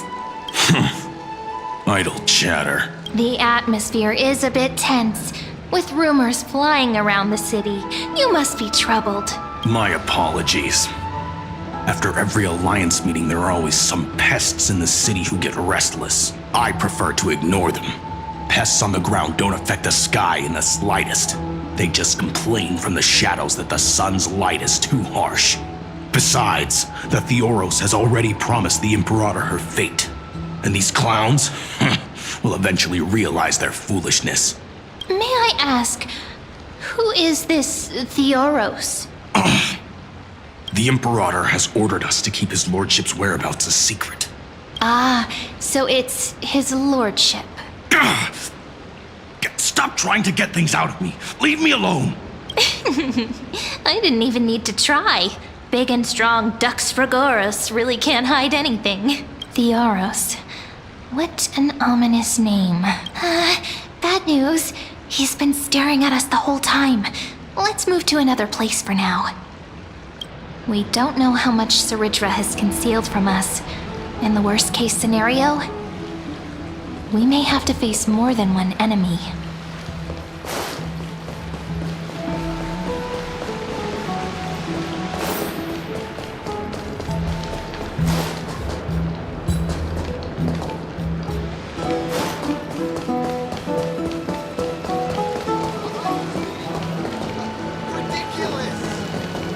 Alliance meeting? More like a cage where creatures with golden blood claw at each other. And Flamebearer who ends wars? Clearly, a tyrant who doesn't deserve such a title. You're absolutely right. While the Imperator's hounds are still hunting down others, let's let out our grievances. You. I know you. You're that tyrant's lackey. What? Here to shut me up for that little imp? Panicking now? Don't worry. I don't care what others say about the Imperator. And she certainly doesn't either. Oh? Children of the Prophecy. Such rare guests. Are you here to relax in the baths as well? The temperature is just right today, so be sure to enjoy it. You should rest well for the next campaign. What? Children of the Prophecy? Another excuse for the Imperator's reckless warmongering. No filter, huh? You should be glad you don't have a seat at the Alliance meetings. Ah, by the way, if you still want to bathe, hurry up. Once that predatory fish joins the flow of water and eliminates all the fools questioning the world beyond the sky, you won't be able to enjoy this perfect water temperature anymore. Seems like there's more to Dux Bromalis's words than meets the eye. But would the Imperator actually kill those who question the world beyond the sky? This is the complete opposite from what we know of Akama.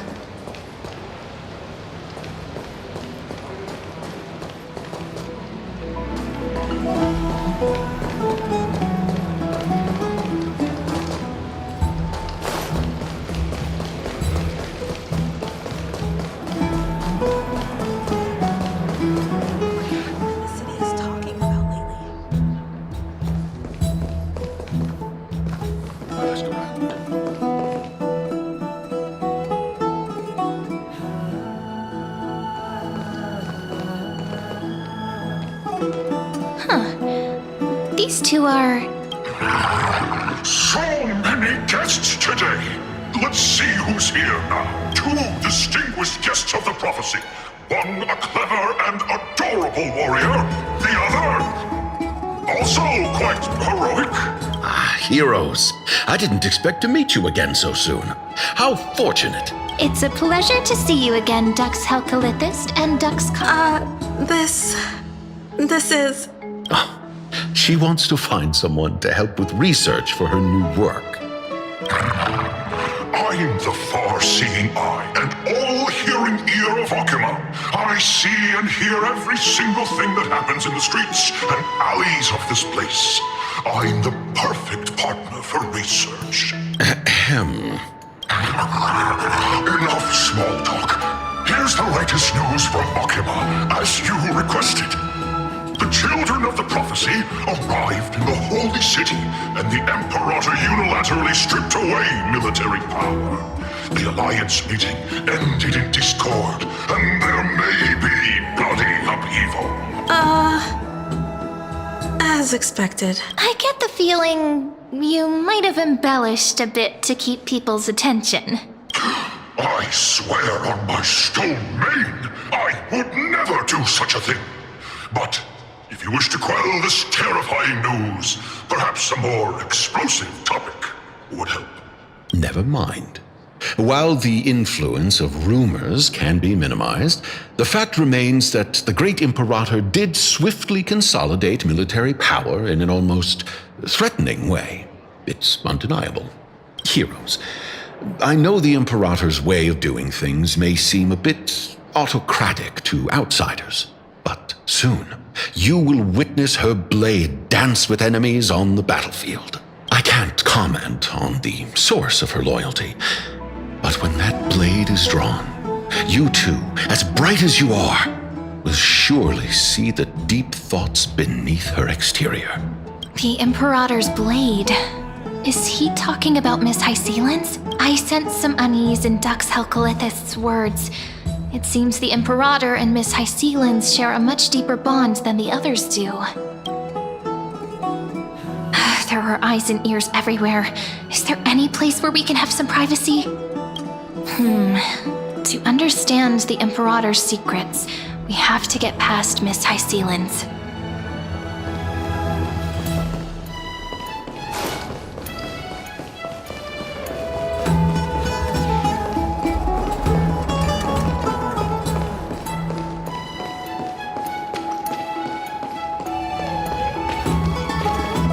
This place was your original bath chamber, perfect for avoiding prying eyes.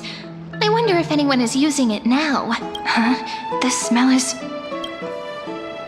Wait, don't go in yet! Who's there? Oh, the little gray fry in pink sea hair.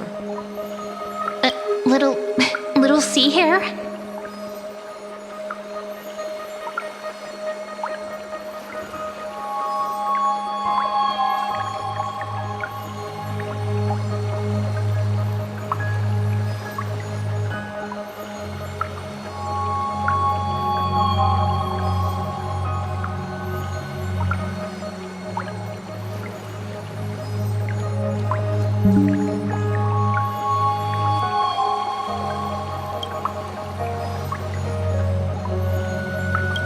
You barged into here without warning. Was it an accident, or did you wish to bathe with me?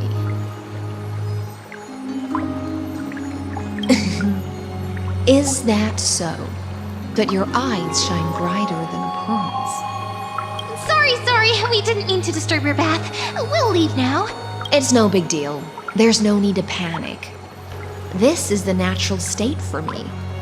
People on land force themselves to wear clothes, adding unnecessary constraints. Forget it. If Duck's Goldweaver heard that, she'd scold me again. All right. Please make yourselves comfortable and wait a moment. Let me first wash off the blood of the hunt, and then I'll attend to you two.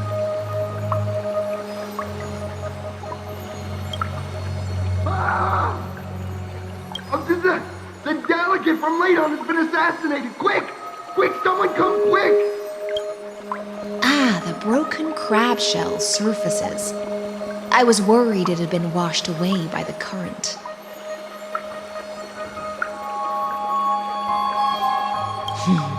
Viciousness is a form of praise to the blade. I see. No wonder there was a faint smell of rust in the air before I even entered. Why? Is it because the Ladonians refused to contribute troops to the Flame Chase journey? Or just because they offended the Imperator?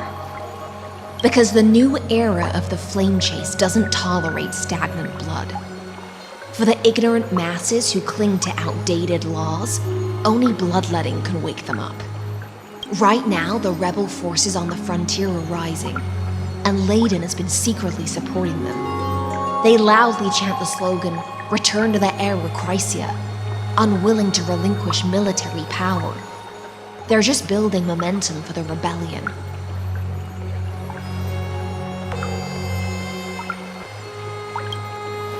Thinking is a right given to citizens by the Imperator. I won't interfere with your thoughts. As long as you don't try to reverse the current of the times, you and I will both be free. But Miss Hysealin's... I can't even hear the slightest hint of joy in your words. Because I've already tasted ultimate freedom. Long, long ago, I lived in the sea. In that lightless abyss, far beyond civilization's reach, the great fish consumed the small, and when the great fish perished, their bodies became sustenance for the newborn, nourishing the whole ocean. This is the tide that carries civilization forward. Anyone may be devoured, or meet the fate of inevitable decay. Are you suggesting that ultimate freedom is in fact the cruelest fate for life? I only mean that if life wishes to preserve its dignity, it must first be bound by the law. There's no need for me to say more, little sea hare. We're of one mind. Whether the Imperator's law can guide the schools of fish and lead us to a truly free ocean, let us wait and see. But for now, let's pause this heart-to-heart. Another fish has come. following the scent of blood.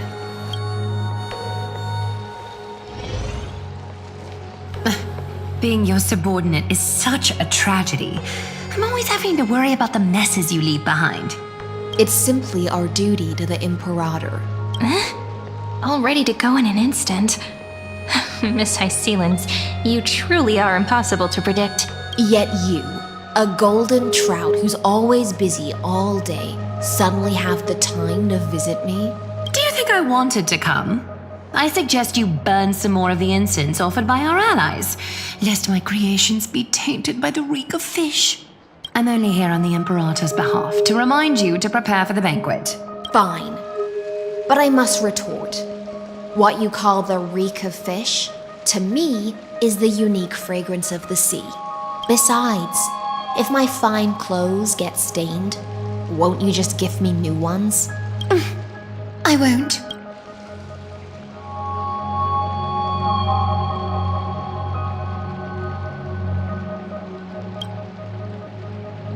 Is that how friendship is described beyond the sky? Fascinating. By the way, you both just mentioned a banquet. Could you elaborate on that? Oh, right, you don't know. Every time before a battle, or after a victory, the Imperator holds a grand feast for the Chrysosairs to lift our spirits, for us warriors who swim constantly between life and death. These feasts are more worth looking forward to than victory. A banquet to prelude the hunt for the god of banquets, and honey brew as a tribute to commemorate the ancestor of honey brew.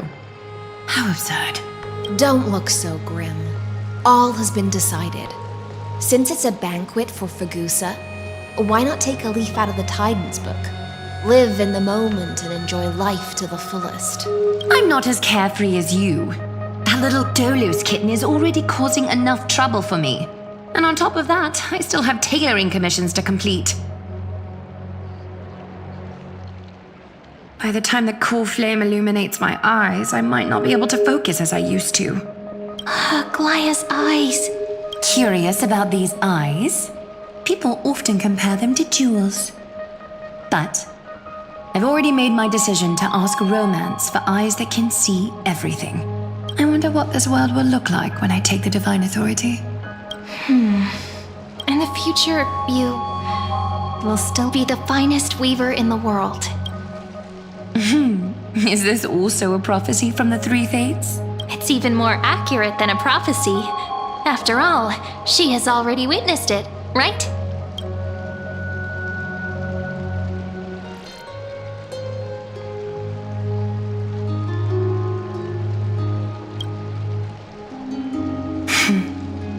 Become a demigod and lose your humanity. That is the only reply I've received in the countless times I've sought wisdom from the prophecy.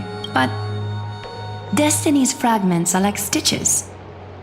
Before they're threaded into splendid garments, no one can see their true charm, can they?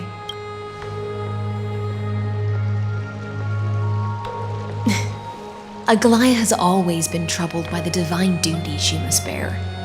But thanks to you, she seems to be in much better spirits. Just as she knows how the spinning wheel trembles, I can sense the smallest changes in the damp air. As for whether we know each other well, I've swum beside her since she was a child. Most of the time, I can understand the whispers in her heart. For those words she was too shy to say herself, I'll raise a glass to you on her behalf. Now, I leave this bath chamber to you. Rest well and prepare yourselves. After all, every time we drink and talk could be the last celebration we have in this life. Miss Hycelens has given us the bath chamber. It seems she really does do whatever she wants.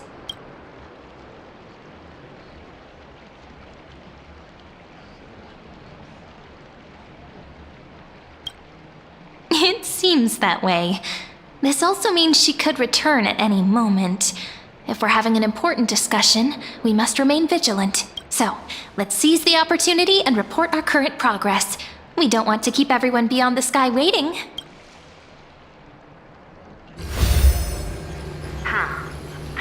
first, while that little empress with a candle stuck on her head didn't explicitly say it, she firmly rejected your request to take over the law.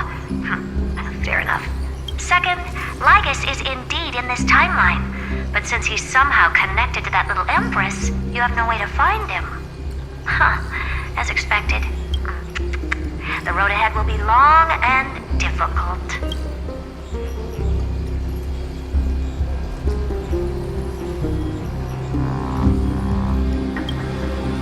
Looks like I guessed right then. Next time it'll depend on my mood. We've made some progress here too, but nothing to get too excited about. Our time is short, so let me summarize. Concerning the origin of that Intellitron, the firewall he created uses Katorzane algebraic expressions. But ever since Aiden invented the 9-worded formula, this kind of mathematical logic no longer exists in the cosmos.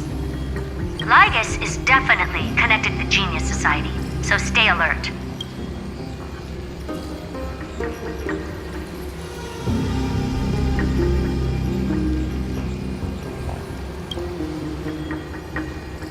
We can first exclude Droidhead themselves. They specialize in minding their own business and wouldn't intervene personally. But Screwy and I are still eliminating possibilities one by one. Currently, the most likely candidates are these few. The Lord of Silence, Acha, the 2 Ruperts are also possible. But it would be too boring if it were one of them.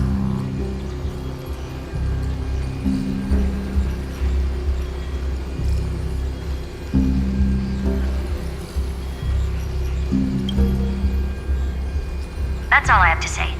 We'll depend on you to continue pushing things forward within this world. Keep in touch regularly. And remember, don't let your guard down.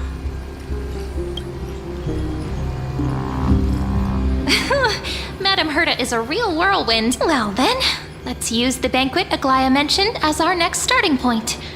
Ceridra's trusted followers should all be present at that time. It'll be a good opportunity to get closer to them.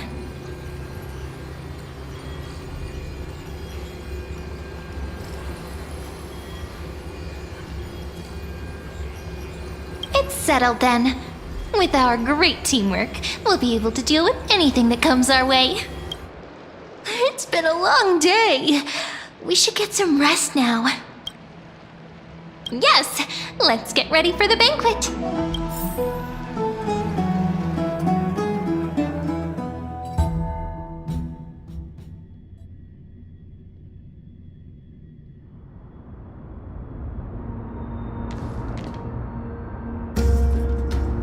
Look, the venue's right ahead.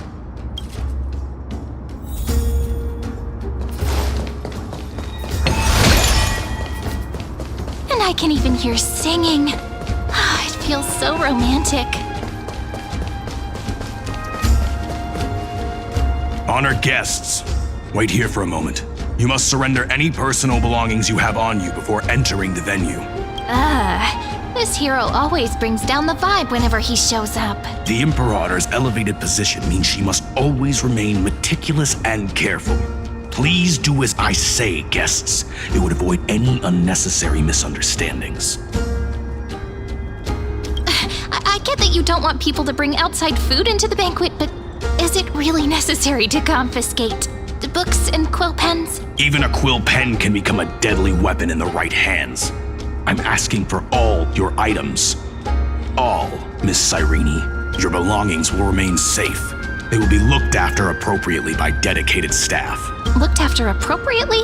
Dedicated staff? Talk about a vague choice of words.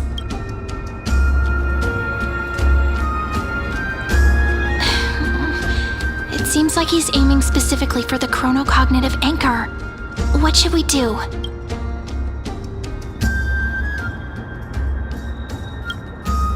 My gut feeling, huh? Why don't we go with their plan and hand over the chronocognitive anchor to be looked after?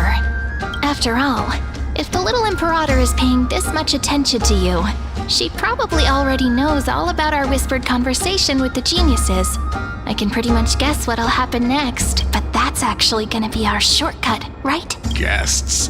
All right, we'll listen to you. Here you go. Also, please pass on a message to the Imperator from us.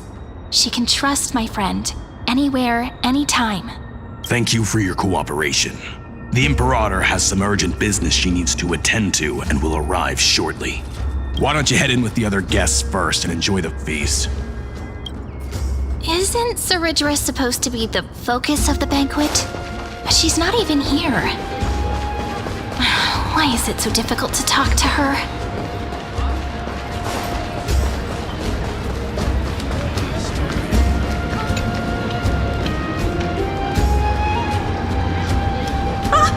Hello.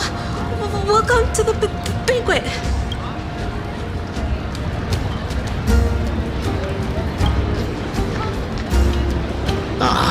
So the Deliverer is attending this event, as expected. Little Virginia here was just wondering whether she should go find you. As the great Imperator's historian, I'm responsible for composing poems and songs for everyone in the Flame Chase army. But I have no idea how I should record myself in the annals. Little Virginia is wondering whether you can let slip a hint or two about her future, so she can find some inspiration to write about herself. That doesn't sound like a good idea. Besides, we don't even know her in the future, but she'll probably get really disappointed if we tell her that. What should we do?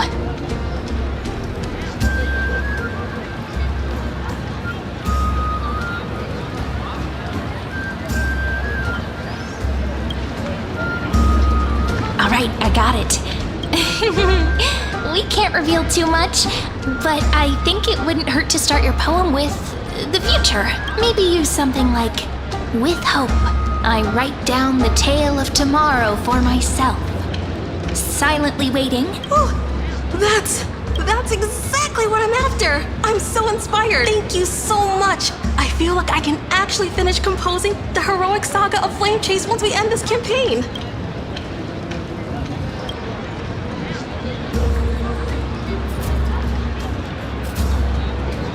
Hey, that wasn't improvised, you know. I memorized it so I could show it off to you. By the way, in return for that, are you able to tell us where the Imperator is? The Imperator? She usually wouldn't arrive this early. She believes that rulers should stay silent in places where their subjects hold private conversations. Why don't we have a toast before she arrives? To reason, which is held but not revealed. To romance, which will surely be returned. Actually, there are so many people, we wouldn't be able to find the Imperator even if she were here. I know. Let's look for seats that are raised up higher than others.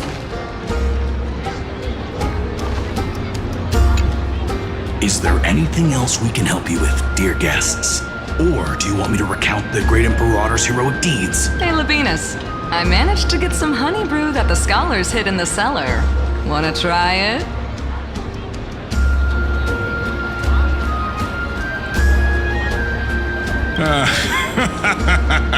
I'd never refuse to share a drink with Dux Brumalis, especially if she seeks me out first. Don't worry, dear guests. The banquet's security won't be compromised. I'd never get drunk before her. This banquet has a never-ending flow of honey brew. You're welcome to try it and see whether our drinks are as good as those from beyond the sky. Thank you for the offer, but we're more interested in knowing when the Imperator will be back. The Imperator? Who knows? Maybe she's hiding somewhere, thinking up weird ideas again. If you ask me, she's never treated us soldiers properly, even though we put our necks on the line for her. Hey, I can't pretend I didn't hear that, Seneca. Either retract your statement or duel me. Fine by me. Attendant, bring us 10 more jars of honey brew. I'm gonna make sure he can't even stand straight by the end of this. You wish. Be careful you don't get drunk first.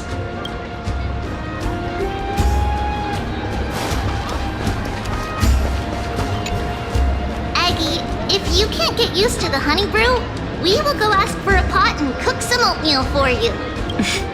No need for that. This banquet is just too loud. And nothing and no one here is interesting. I just don't really want to be here. Wise, you were pretty energized when you came back from the bath chamber. me guess. Are you worrying about someone? About High Sealins? Or Little Cypher? You take everything too seriously. At this rate, life's gonna be real tough for you later on. You're the least qualified to lecture me about that, teacher.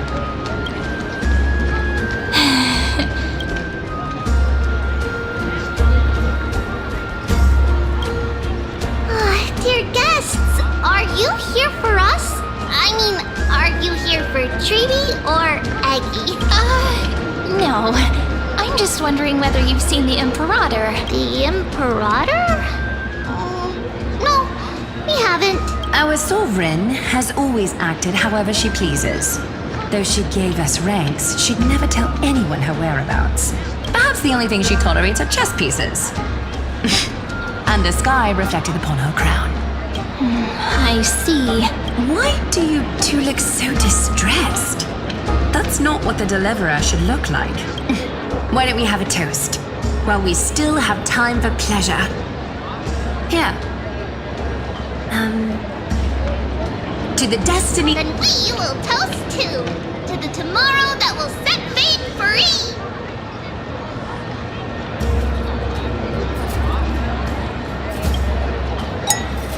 Cheers! Gray fry. A little sea hare. Please come over and share the delicacies of the deep sea with me.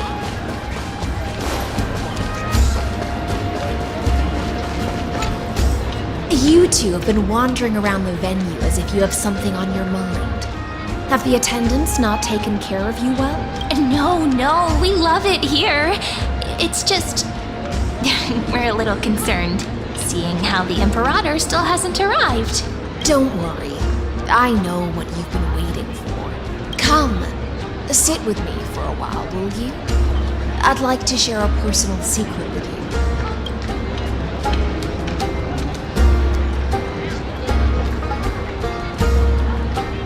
See here? This is Fagusa's dew of divine blood, the sweetest of all the 12 bottles. On the night before such a historical event, I'd like to share this marvelous drink with the deliverer.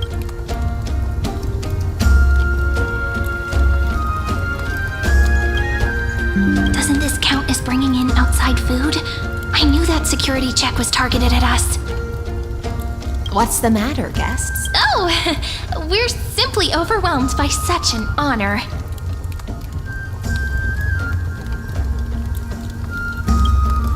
Are you worried that I might have poisoned the dew? Well then, let me prove my innocence.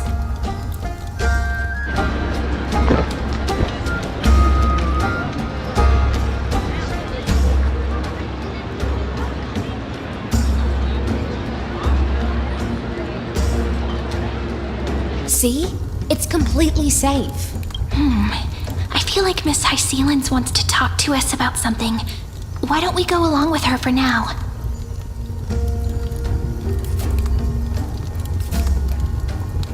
Worry not. Honeydew's not alcohol. It won't get you drunk. On the contrary, it can make your mind even sharper.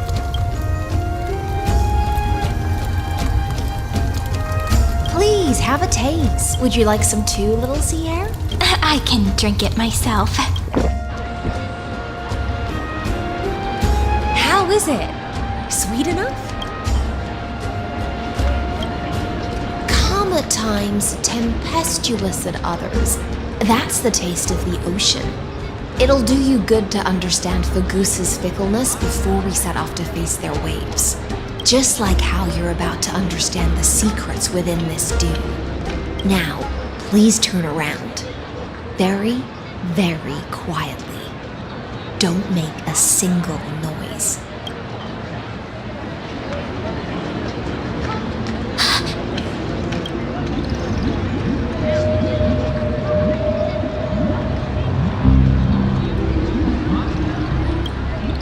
The dew of other gods all intoxicate humans, but the god of banquets dew is an antidote that can awaken humans from a sea siren's enchanting song. Since the start of this banquet, All the guests have been under the spell of my song. None of them can see the Imperator and that Fioros, but you two. I wish for you to see the truth. Is this also what the Imperator wants? This is my personal request. I can't bring myself to trust that Fioros. The Flame Chase army changed after he descended with Orynyx's divination and brought the prophecy of the stars to Akama. His seductive whispers harbor something malicious within, and will ensnare those of us blinded by ambition. You are the deliverers of the prophecy, and know about him far more than I do. Perhaps only you can find traces of the truth from his actions and words. Then we can show the Imperator the right path forward. But isn't this acting behind her back? Amphorius has become far too weak. Even heroic actions protecting her from harm must be conducted under the water's surface. I am the Imperator's blade, and I must clear the way for her while remaining concealed in the torrents. Then, ensure I'm pointing my sword towards the true enemy. Can you promise me something, Miss Hycelens? Ask away. My friend has in fact come here to stop that villain's evil scheme. Our goals are aligned. But as to the decision the Imperator must make, she has no wish to transgress her authority. We just want to tell her everything we know. I believe the Imperator will be able to tell right from wrong. I never doubted your loyalty. I'll pass your words faithfully on to her. Provided we can gain the advantage in this tug of war, that is. Now, return to the feast. Bring this cup with you and keep your distance. Pretend you are still immersed in the sea siren's fantasia, and I'll control the moisture in the air. That way, you'll be able to listen to sounds from afar as if you were a whale of the depths and hear every word of their conversation. I wish you a victory in this first skirmish. It's the exciting and thrilling undercover part of the adventure.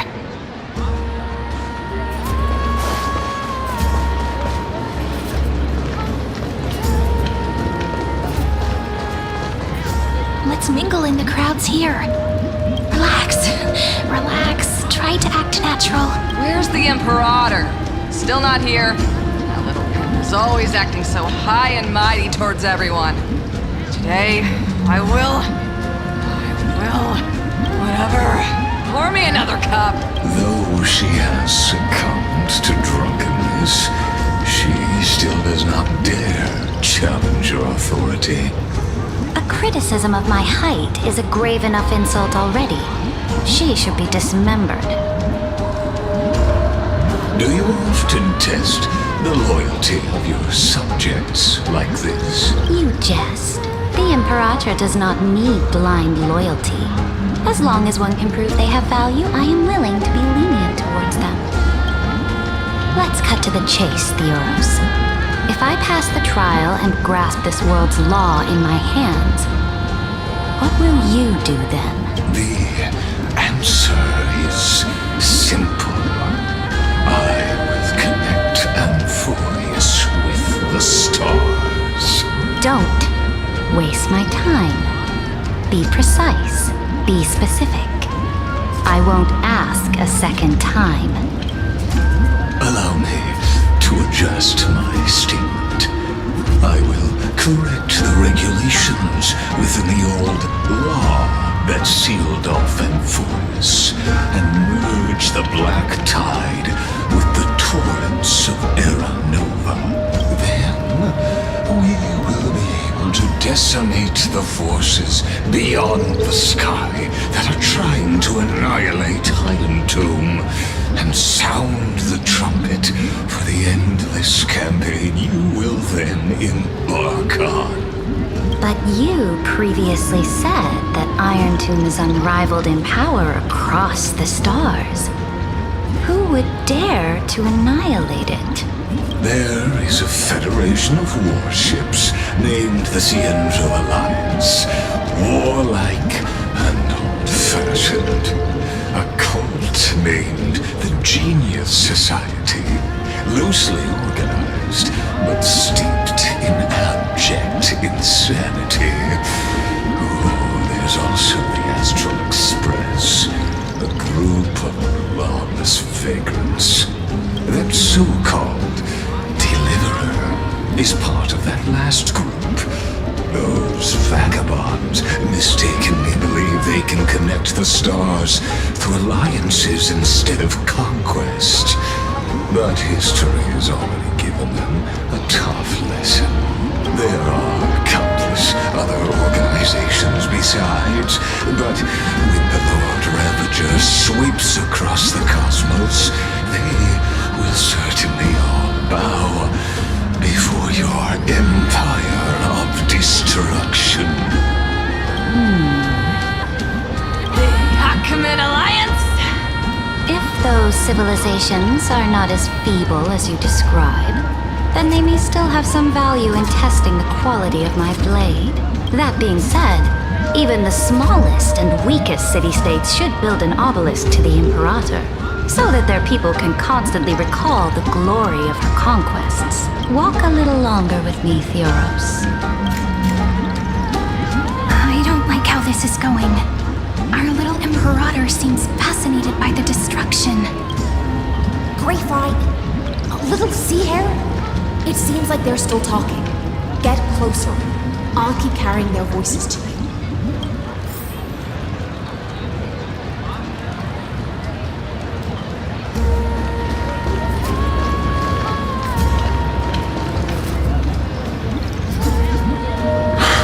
What a difficult situation.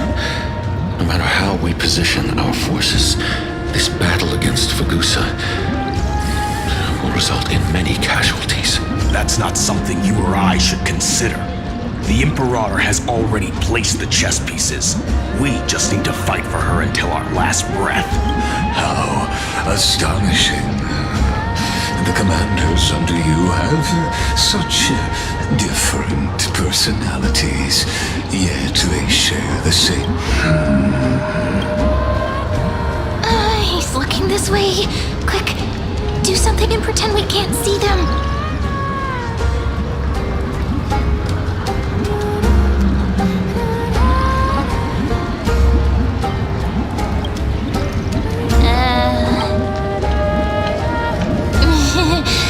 What are you doing? Staring at me like that so intently, it's making me feel shy. I try not to laugh. What's the matter? My apologies. I was just checking whether everything was fine with those two distinguished guests of yours. And it seems like all is well. Let us continue our previous conversation regarding the soldiers fighting for you. Are they aware of the price they must pay for the trial of law? If I recall correctly, you've already lost a bout against Talanton due to offering insufficient sacrifices. You dare mention my name alongside the word lost? Forgive my transgression, great Imperator. Watch your words and actions. All you need to know is that my victory in the trial is guaranteed. Even without the trial of law, they've already sworn to give their lives for my conquest. So tell me, if everything happens according to our agreement, how would you recommend I deal with that deliverer? Good question.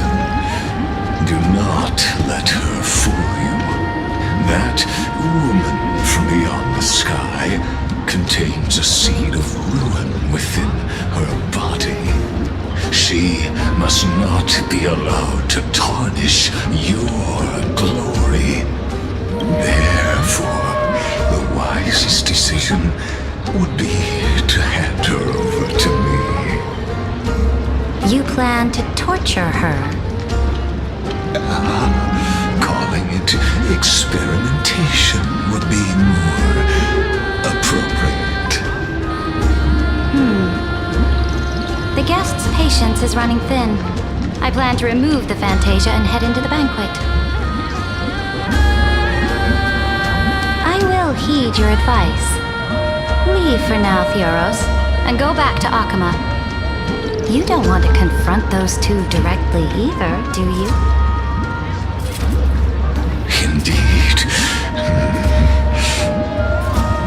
It's a pity that Antikytherans are lightweights when it comes to drinking.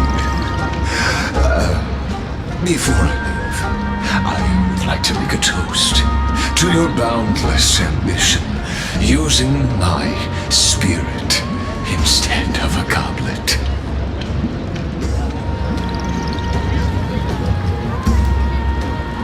As I expected, that Theoros' schemes have been revealed. Thank you for your bravery, guests. It's time for me to dispel the Fantasia. This will be the Imperator's last public address before we head off. And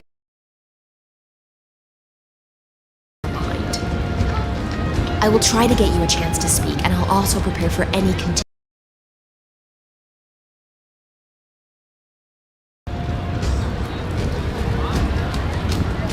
You should head back to your seats for now.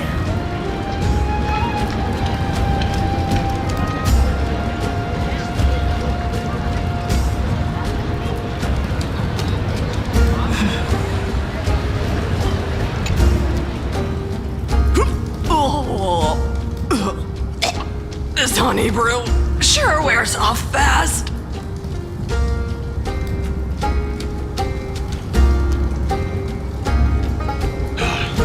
The Imperator!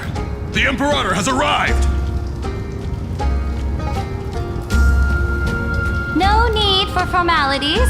I should be apologizing for my tardiness instead.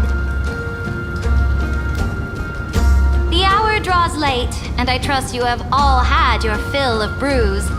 Therefore, I will not observe the usual ceremonies. Any warrior who has fought by my side should have those speeches memorized by now. The Imperator's word is law! Are you out of your mind, Dux Frigoris? The Imperator hates flattery most of all.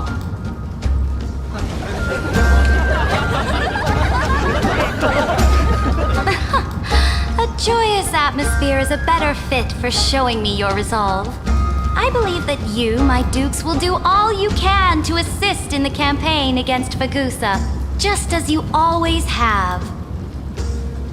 However, it's a pity that I have never tested your loyalty. What does she mean? The purpose of tonight's banquet is not to raise our morale, but to establish which allies our alliance can actually trust, and sever the heads of the traitors as a toast to all before we march. Yes, some among us have discarded their vows in order to foment vile conspiracies. Now listen! These traitors are standing right here in broad daylight.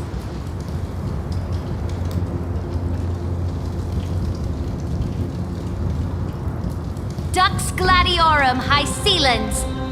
She used the Sea Siren song to immerse the crowds in an illusion and conceal her whereabouts. She then worked with those from beyond the sky to spy on confidential matters, hoping to rob the core flame by force and harm me, the Imperator!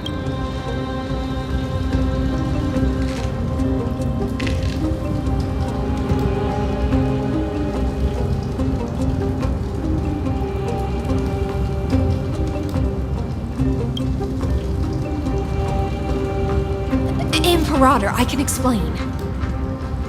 Silence! Do you remember who used to own this blade? She met you once, back at the Temple of the Three Fates. It was Kindness, the head of the cleaners. She was the first to draw a blade against the Imperator, and personally made herself an example for my enemies. Under the shade of the olive groves, the people of Akama said they would never bow to me. In the frozen, lethal fog, the people of Idonia said they would never bow to me. At the beginning, but now, they all lie silent. They now fear me as they fear the law. For I am Ceridra, and I am the Imperator. If you have any last words, say them to the Imperator. Then, face her judgment. After I cross this river, it will be a tragedy for mankind. But if I do not cross, then it will be the end of me. If you are ready, then I'll follow you and fight to the last.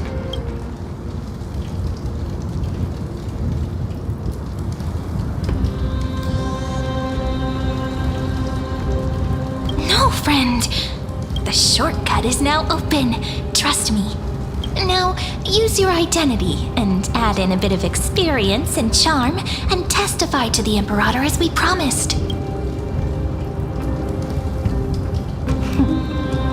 You think you can slay a king using your words instead of a sword?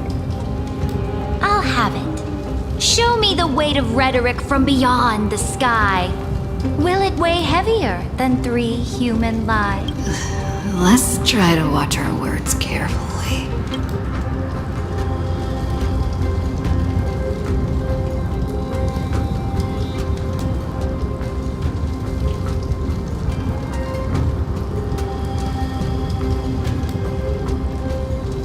Before I arrived in this world, the Chrysos heir of world-bearing was a young man with the pseudonym of Finan. He came from Aedes Elysiae in order to combat the lies of the Era Nova and deliver Amphorius from the ending of destruction. He lived through history 30 million times, hoping futilely to find a breakthrough. And Cyrene, the young woman standing beside me, also carries an equally heavy destiny.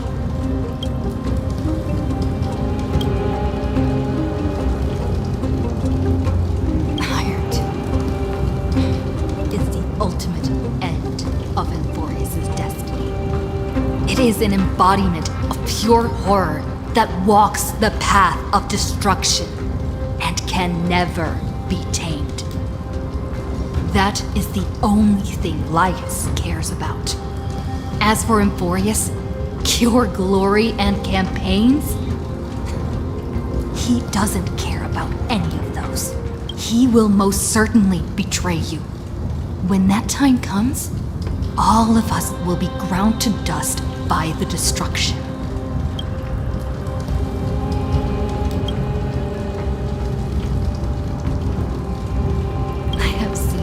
Many beautiful worlds.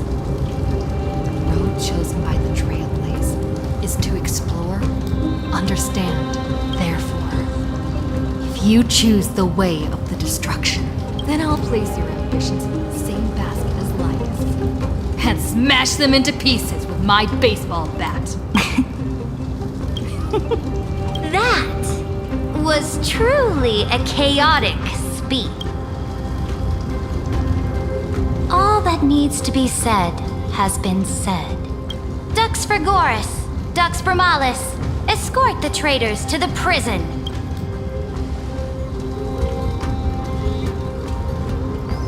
Before the next entry hour, I will give them an end befitting of their betrayal.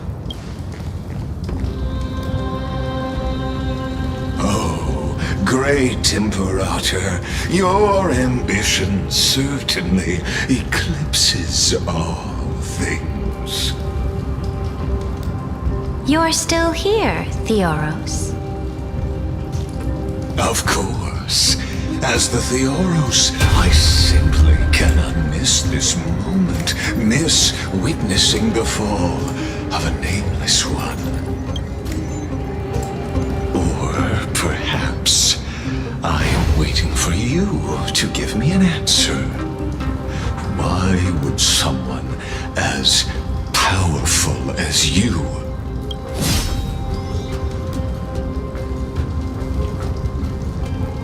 use such a clumsy excuse as imprisonment to ensure the Deliverer's safety. So you finally tossed aside your act.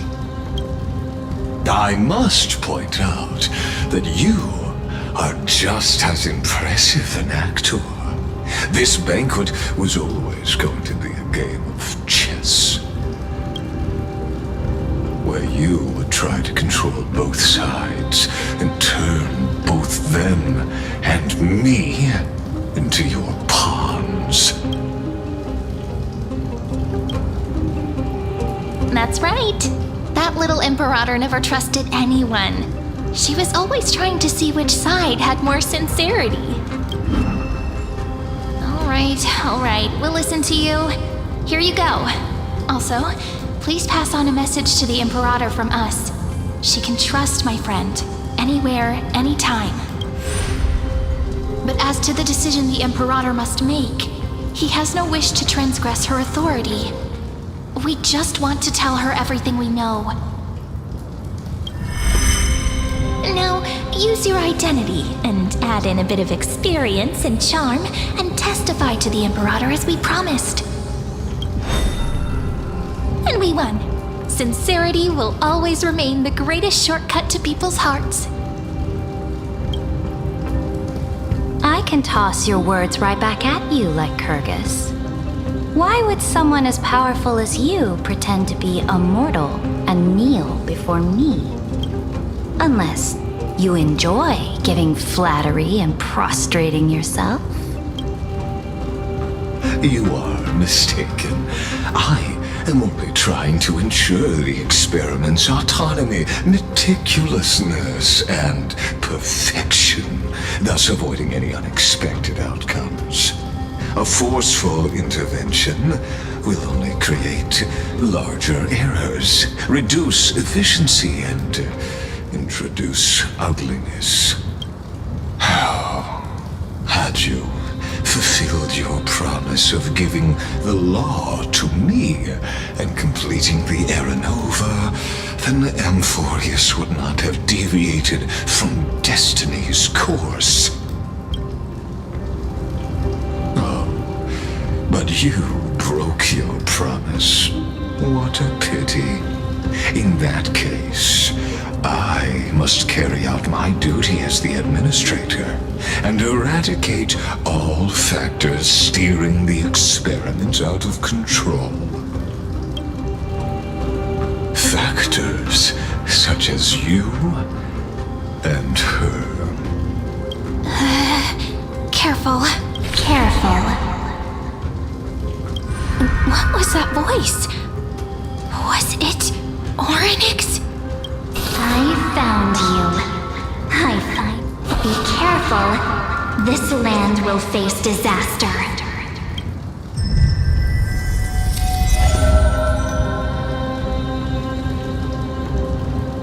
The time of judgment is nigh, my lady. The prison I have built for you is now complete. In the name of the erudition, I invite you to step into the same cage as mine.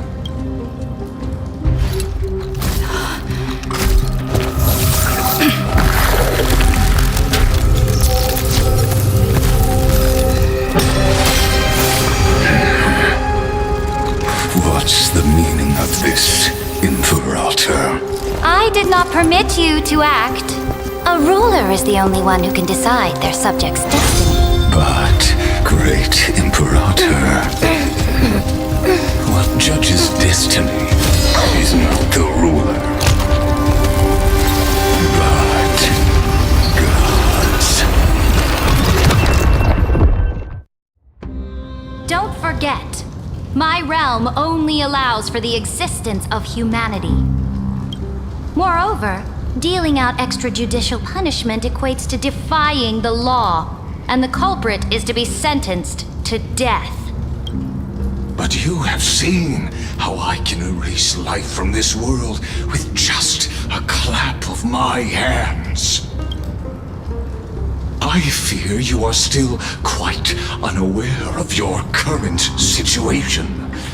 Allow me to reiterate. I am giving you a simple choice.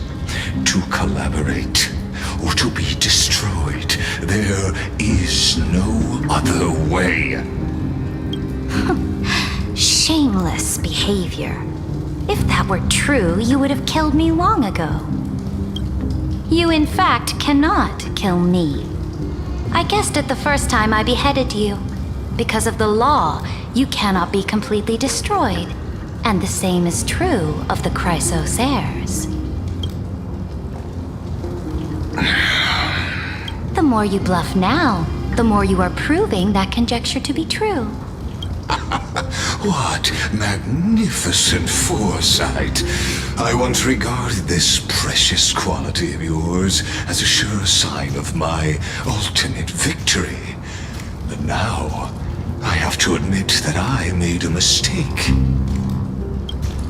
Yet, as a mere mortal, how will you contend against the Theoros? We are both slaves to hubris. But do you know what differentiates us, Lycurgus? I will never be blinded by my pride. If I wish to break the scale's balance, I only need to appeal to external forces and use them for my own ends.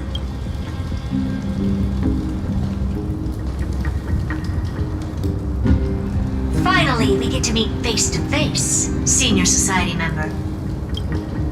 I offer sincere acknowledgments for your many past achievements, but I must deeply regret your current perspective. Trust me when I say that you aren't the only one feeling regret right now. Screw them. So you two are the allies from beyond the sky the Deliverer spoke of, and why she demanded the divine authority of law. Come and prove your strength to me. Show me the power of these so-called paths. I have spent much time and effort to secure this treasure from beyond the sky just for this moment. In the name of the Sovereign of planet Scrulum, your allies have responded to your call, esteemed Imperator. Please allow me to spell the situation out for you, Lord Lycus. Permission to read the ultimate protocol is already in my hands. It'll only be a matter of time before we acquire the authority to write and execute commands as well. There's no way the flame chase journey will continue after you burnt your bridges so thoroughly like this. Do you really think you can still win? Oh, seriously, don't embarrass the society.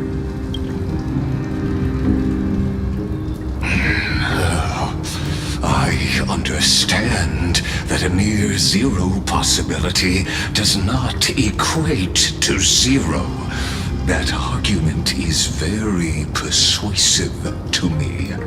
Which means the same principle also applies to you, my dear peers. You will never be a match for me in a world constructed through Catorzane algebraic expressions. And as for Era Nova, why don't you entertain this possibility? What if I reduced Akama to rubble and ground her people into minced meat? Would the heroes then once again desire the power of demigods so they could fight against me? Listen, Iron Tomb is fated to be born. You may shackle me and put me in chains, but I have thousands of ways to ensure the destruction's descent. And what I just mentioned is only one out of those thousands.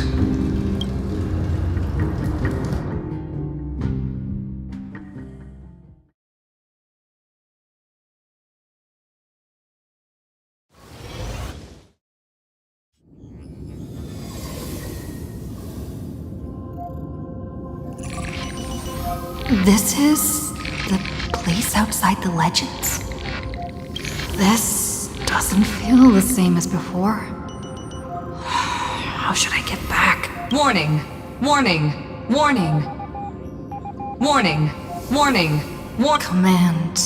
isolation? Since we parted ways last time, I have modified the exomyth into an audience area exclusive to you. Now, you'll be able to silently wait here for the final act of Amphorius to begin.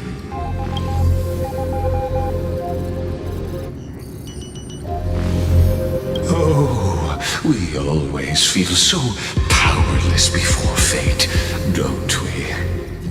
This could, in fact, be a wonderful opportunity for you.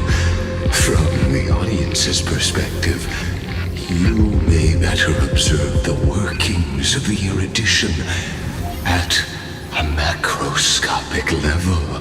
In this place where time flows far slower than within Amphorius, you will witness the end of that world's saga.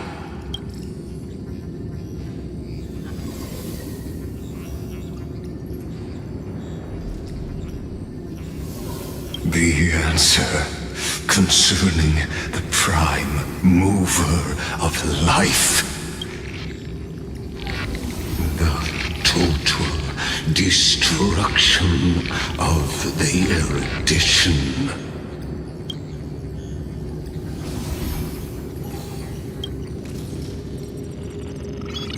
Do you see me as their faithful disciple? I am certainly not.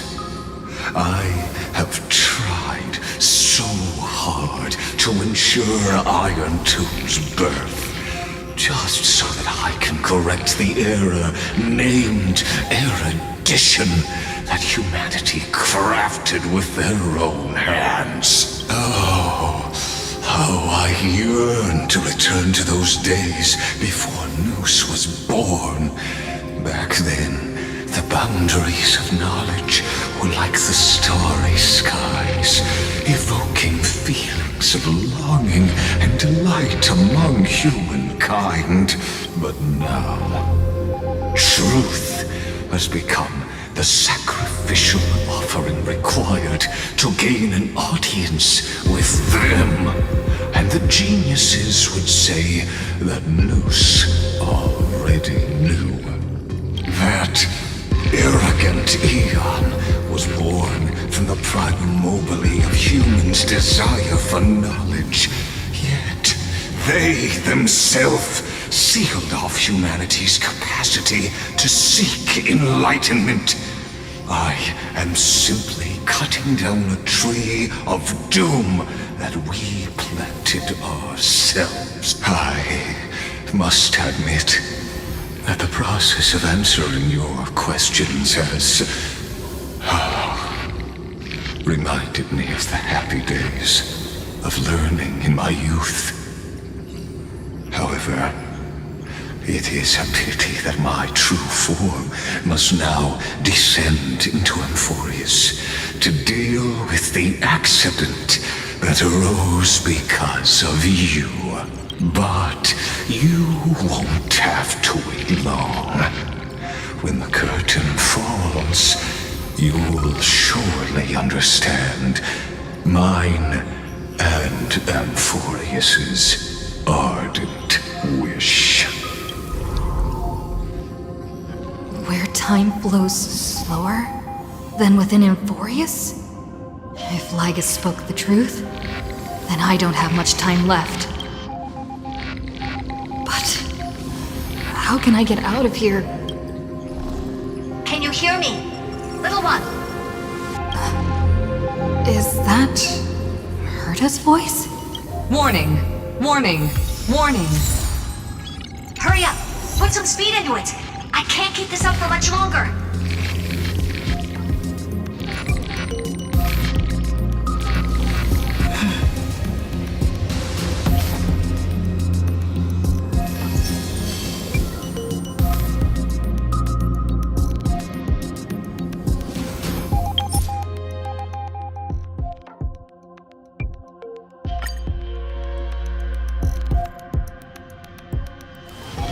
It's still early.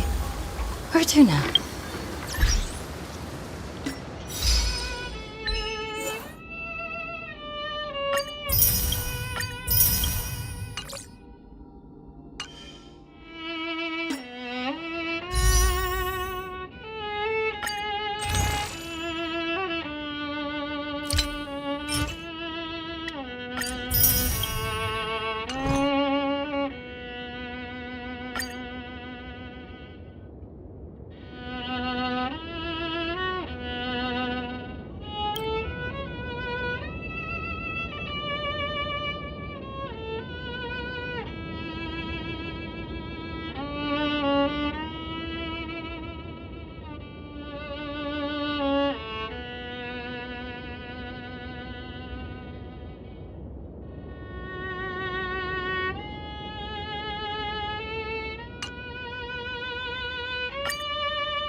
It's time to swim towards the next sea.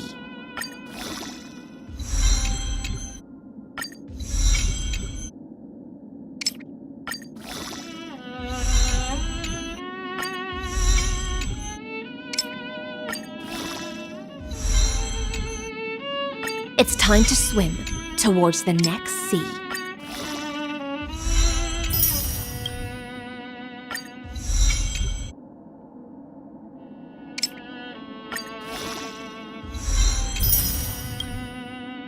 It's time to swim towards the next sea. Listen, the storm's cacophony is calling.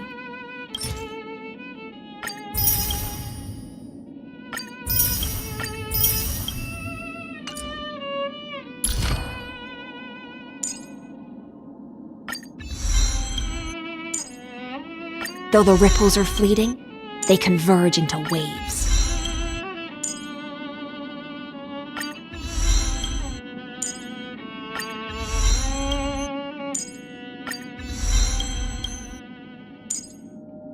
Though the ripples are fleeting, they converge into waves.